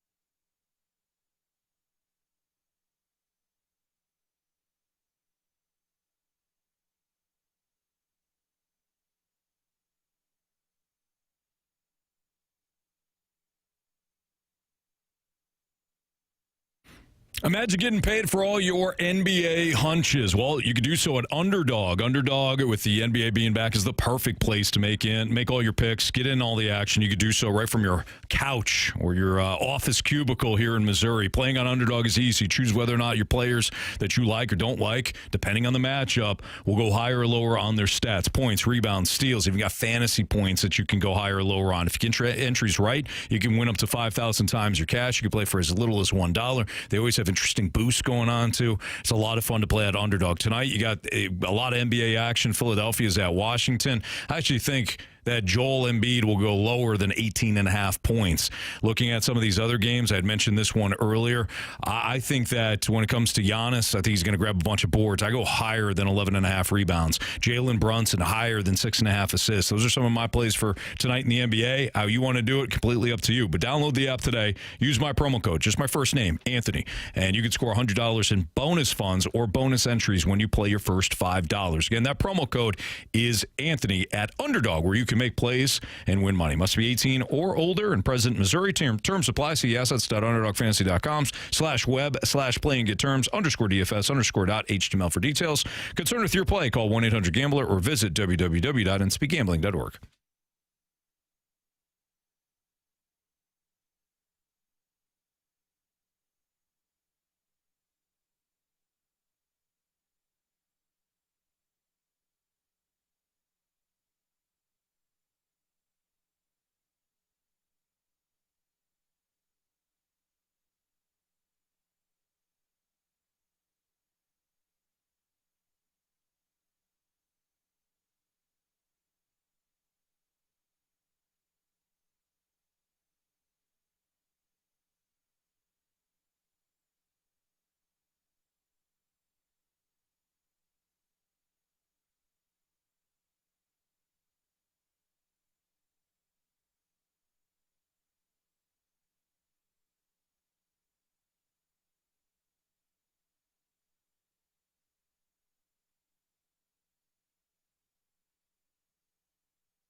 Fast on 101 ESPN with Andrew Marsh, Carey Davis, and Jamie Rivers. I'm Anthony Stalter.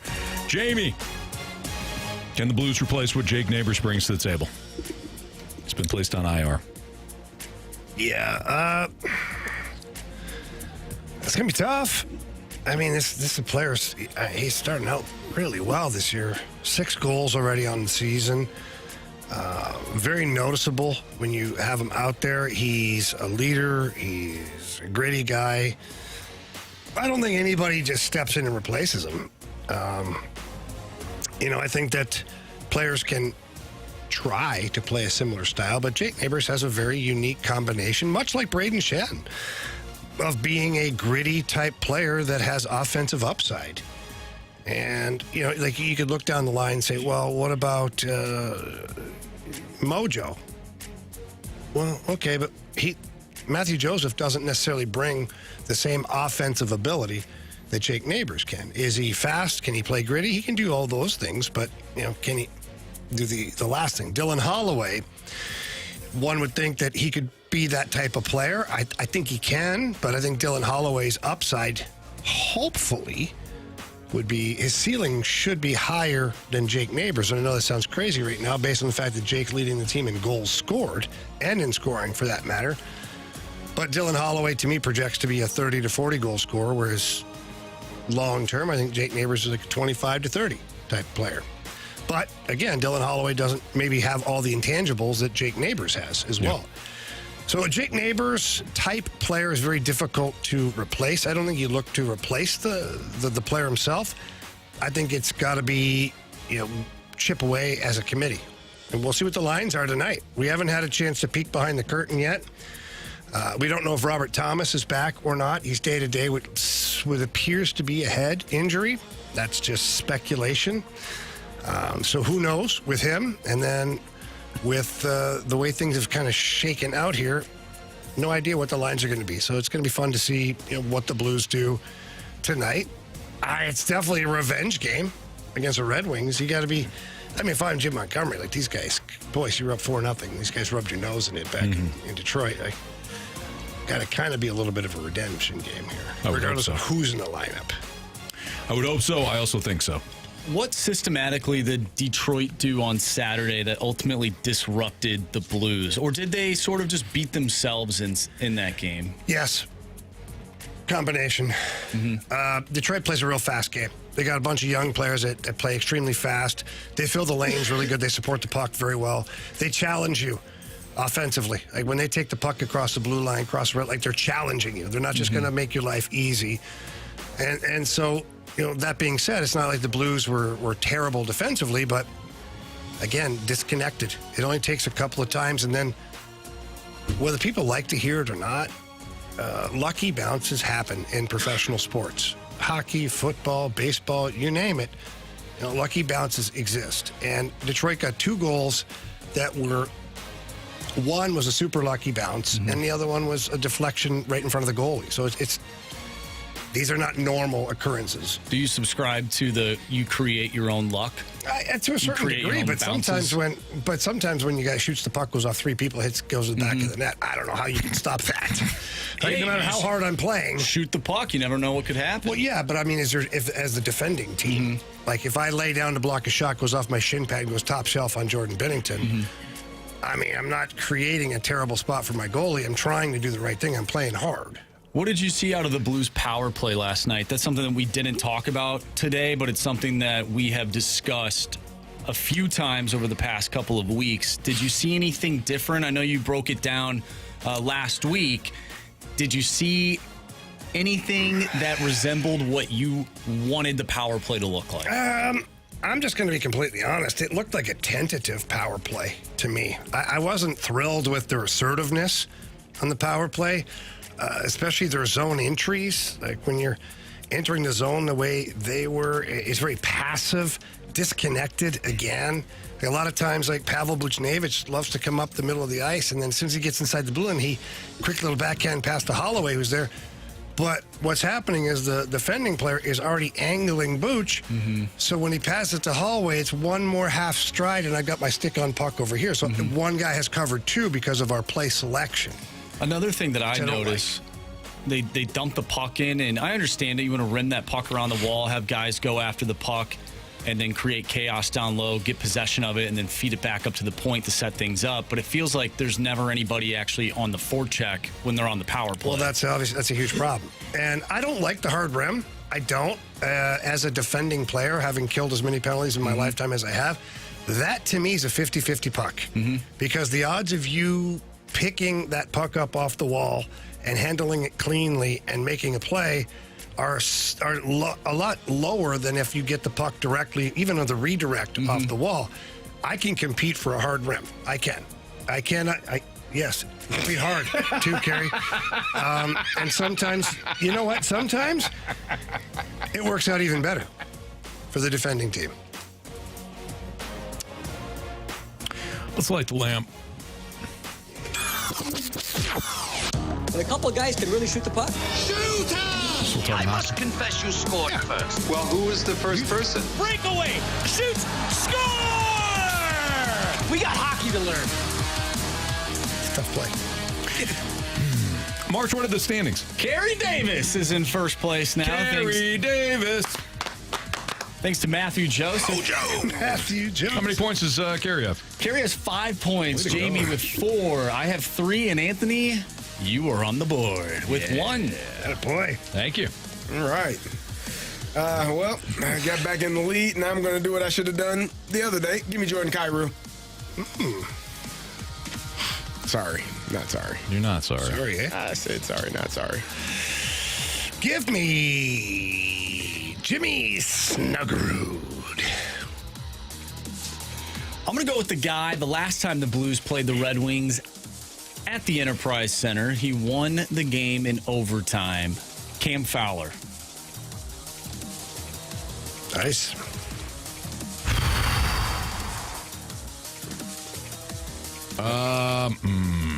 Is that anger? No. You know what? Give me Booch. Scored against the Red Wings in that Saturday game. Yep. So, guy looks good too. Not really, but he's gonna look good tonight. He's a handsome fella, right?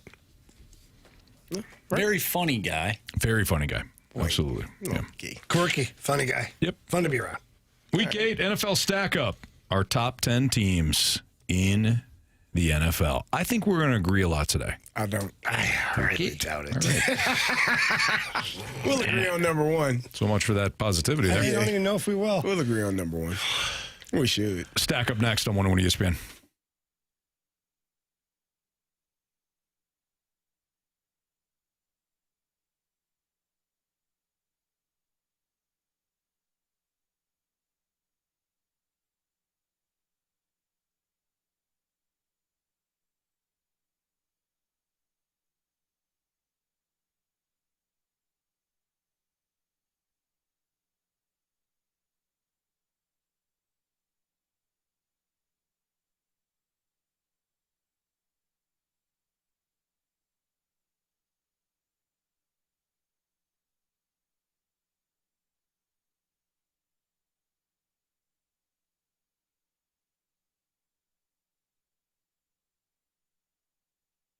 Well, there are a lot of exciting things going on with my friends over at Circa Sports. One of the most exciting things is right here in the state of Missouri.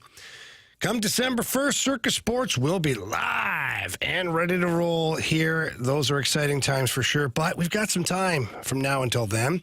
So until then, let's download Circa Sports Illinois, the app you find on the website or the App Store. Look, you can bet on your favorite teams, your favorite players. There's parlays, there's props. Here's a little parlay for you tonight. Like Anthony Stalter said, I like the Blues on the money line, minus 110. I also like the Dallas Stars at home against the Capitals, minus 130. Also got one more for you here. I like the Blue Jackets on the road at the Buffalo Sabres. Those are 3 teams, right? It's a 3-team parlay right there on the old Circa Sports Illinois app. It's lots of fun. There's also great lines on all of your futures bets. There's tight money line splits, and they always have the best odds of any app that's out there. So all you need to do is download and bet like a pro today with your Circa Sports Illinois app. And you're not going to want to miss out on any of the action over there at Circa Sports. If you or someone you know may have a problem with gambling, call 1-800-GAMBLER or text ILGAMB to 833-234.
101 ESPN Sports Center.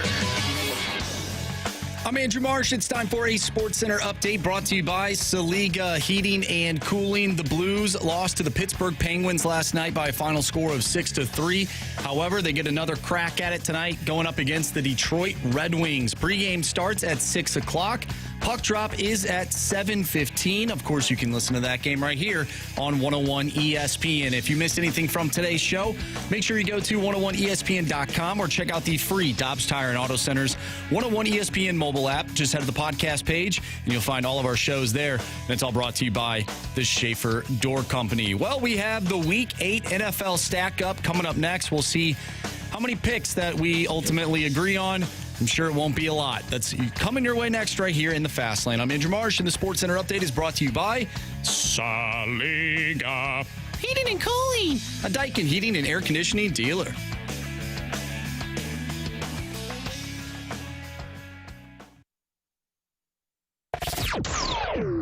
Stack up.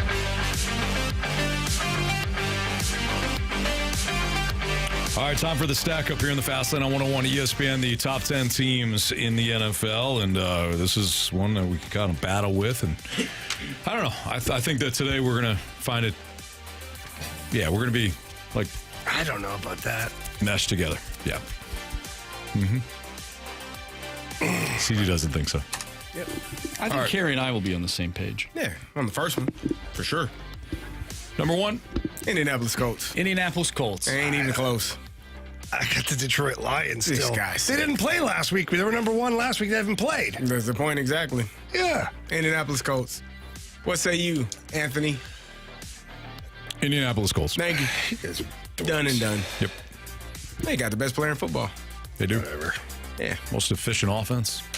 They're just a big, hairy winning machine. That's all they are. Just like my number 2 team.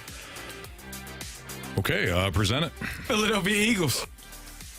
All they do is win, win, win, no matter what. I had the Eagles That at song was about 2, them. but I had the Lions at 1, so I have to go with the Lions here.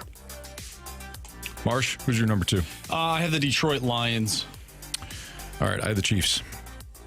So, Lions it is. Come on, man.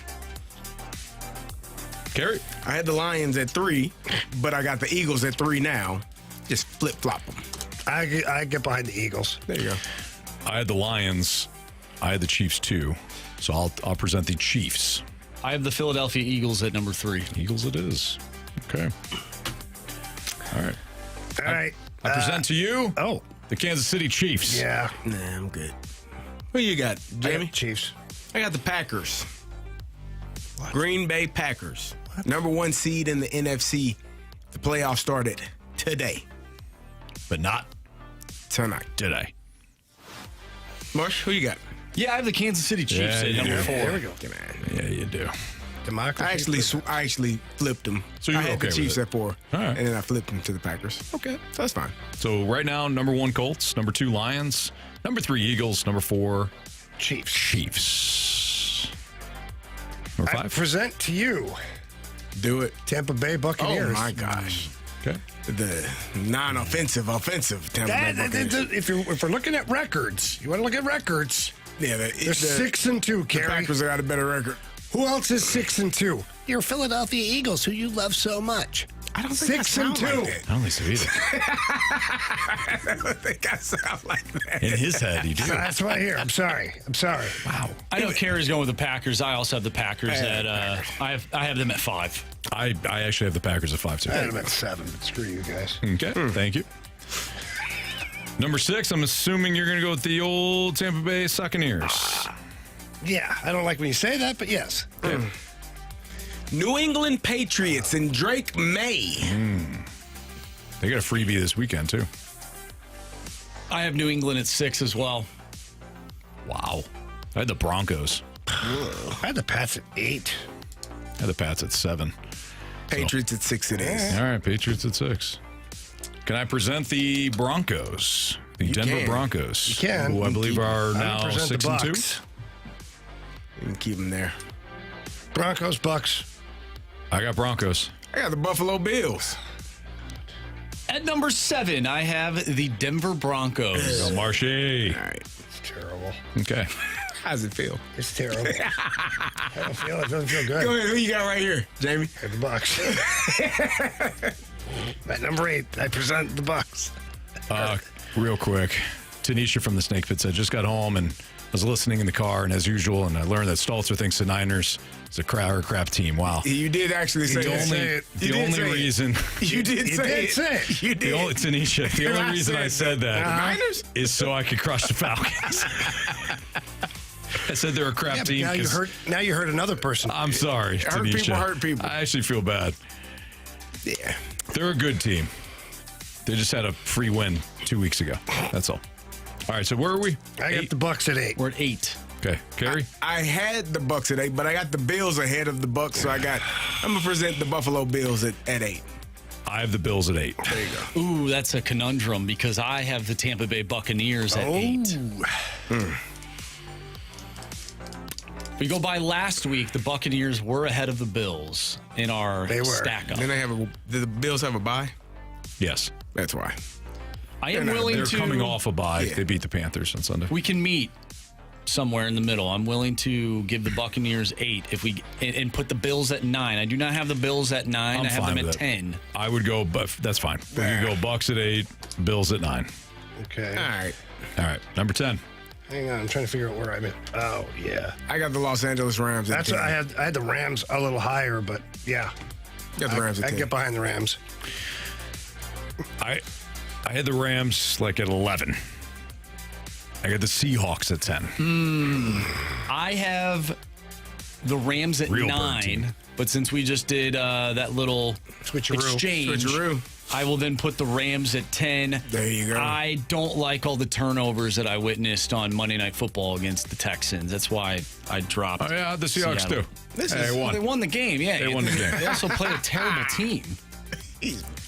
Wasn't that much arguing this time. I actually had all the teams on the list, just in different order. See? Likewise. Yeah. I didn't have to add or subtract. No. That's the first time. It's the first time we got it done in 6 minutes. Normally it's 12. I hate it. The picture is getting clearer. I don't like it at all. I don't either. Getting a clear picture here Yeah. of who's good of that. All right, since we have a couple of minutes. Haves and Should we roll through? Oh, yeah, go ahead, Marsh. All right, number 1, Indianapolis. Marsh. Number 1, Indianapolis. Number 2, Detroit. Number 3, Philly. 4 is Kansas City. At 5, we have Green Bay. At 6, New England. 7 is Denver. 8 is Tampa Bay. And number 9, Buffalo Bills. And number 10, the Los Angeles Rams. There it is. Solid list. Pretty good. Nice job, guys. Yeah. All right. You guys. Now, my question. Who isn't in the top 10 after Sunday? Oh, wow. Who isn't in the top 10 after this Sunday?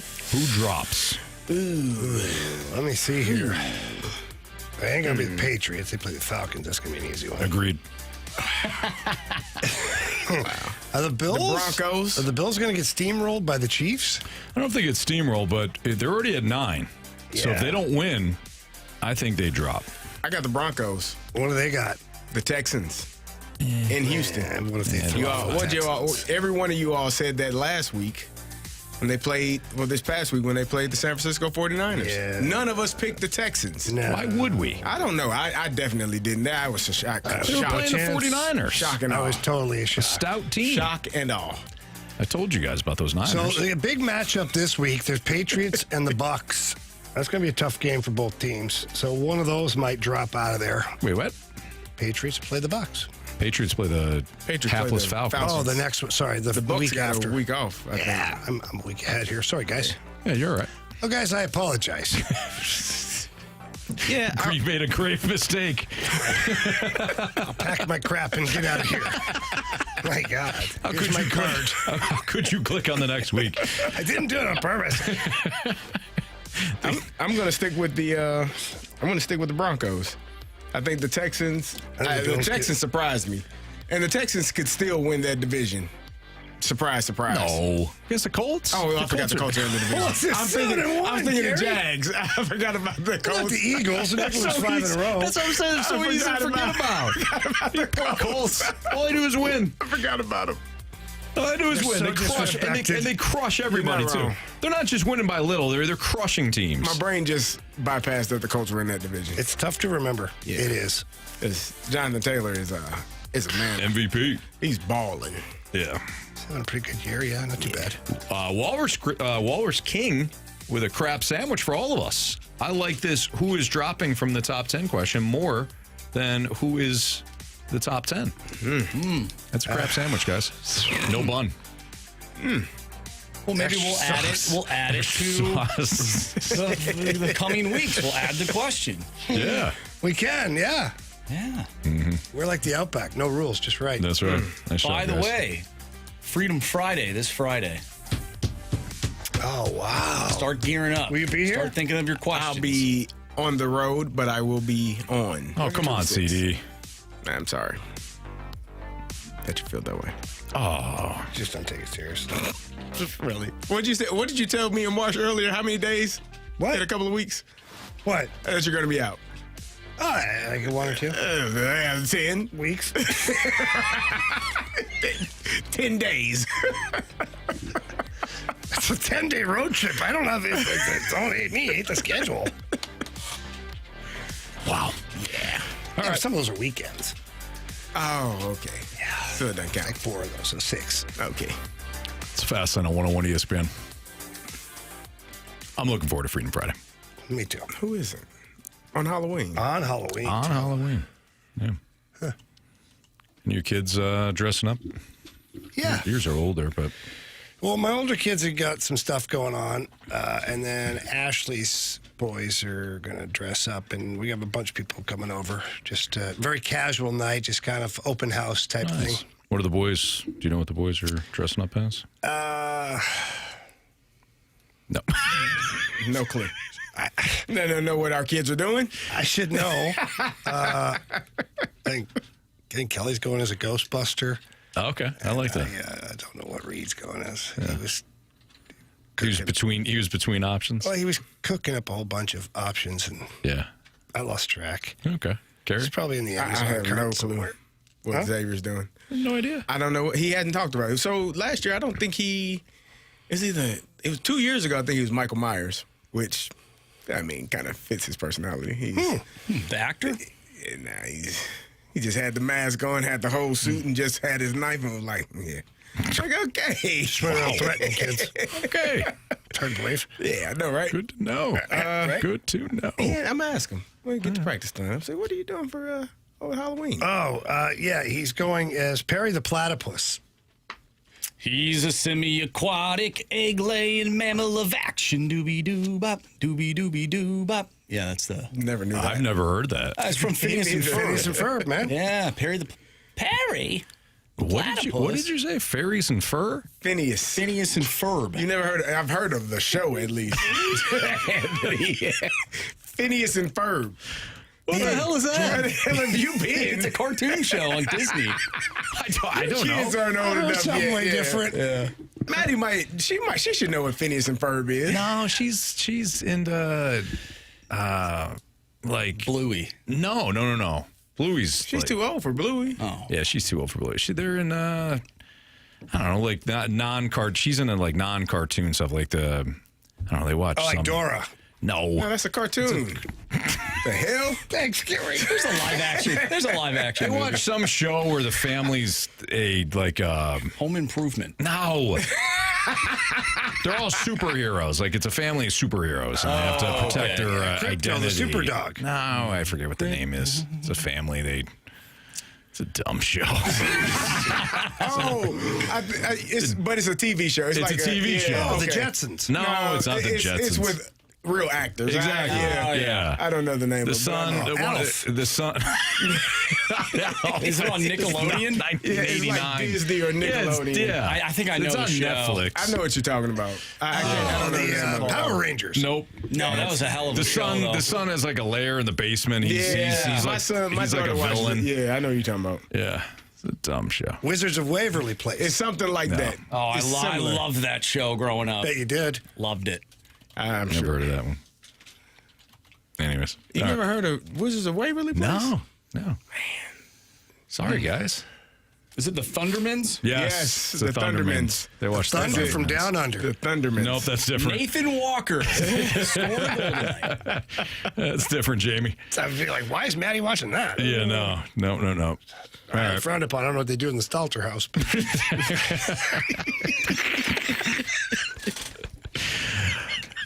Moving on. It's Fastlane on 101 ESPN. We'll wrap up the show next.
right, if you missed anything from today's show, you can always download the podcast. Available at 101ESPN.com or via the Dobbs Tire and Auto Center's 101 ESPN mobile app. All the podcasts brought to you by Shave Door Company.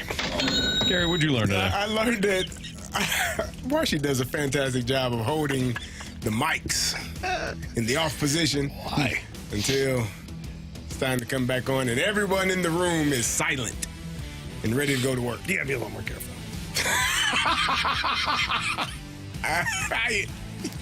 Okay. Jamie, what'd you learn? I learned that Anthony, week after week, just has more and more hatred towards his Falcons. It's really rough. Which I didn't really think Did you see that? possible. Piss poor effort. You have so much hate that you went after Tanisha. I didn't go after Tanisha. Yeah, did you? You went after the 49ers. Okay, The 49ers are an extension. used the 49ers as a prop to hammer the Falcons. So you kicked them. So you purposely went after Tanisha. No, I didn't go after Well, Tanisha. you I just love said Tanisha. I used him as a prop. Why wouldn't you use another team as a prop? Well, they I played, did. They played But you them brought that one up. a while ago. Yeah. This is not a good look. I'm sorry. Okay? I'm sorry. This is what they've done to me. Nothing left of me. Okay? Okay. I'm done. Down to his damn socks. He's over it. He's done. I'll never root for another team, but they've owned me. Till the Chiefs in the Super Bowl. Well, that's true. Yeah. Yeah. Marsh, what'd you learn? I learned the best way to break down defense, whether it's football or hockey, is to use real life scenarios. It just makes it a little bit easier to grasp. That's what I learned today. That's what he's teaching. That is good. Yeah. Yeah. What I've learned is that you guys can see me get abused week after week after week by my favorite team, and you still think I'm the problem. That hurts. Anthony, just leave. Just I can't. Just leave the chat. I can't. You can always pick a different team. Trust me, I know. No, I can't. No, you can. I'm stuck with them. You can have as many as 3. See? I wait until the regular season's over with. I hop on the Chiefs, and then you guys give me crap on that. Well, yeah, but you can't hop on the Go best ahead, Marsh. team. Right. Really? Buccaneers, Tom Brady? I like Tom Time for before the that. Fast Lane's 3 Tom and I had stars of been the along day. before the Buccaneers. Presented by Circus Sports Illinois. And I met Tom, Sports and he was betting a the way it should sick-faced be. kid, not even playing. It's a little different. Third star of the day goes out to Perry the Platypus from Phineas and Ferb. Not Furious and What's that? Fairy. Fairies and fur. That's what it sounded like when you guys were talking about. Second star of the day goes out to That's a different show. Okay. goes out to ABBA. ABBA. Yep. There you go, Find Carey. an ABBA song. And our first star of the day goes out to all the space that Carey has on this desk. Oh, That's a lot. It's expanding. Carey's space. It's Yep. expanding. And Jamie likes to measure it. I do. The Planning and Zoning Committee over here is just, they're on the take, I think. All right, we got Blues Red Wings pregame in a couple of minutes. So we got the puck drop at 7:15 for Andrew Marsh, for Carey Davis, for Jamie Rivers. I'm Anthony Stalter. See ya.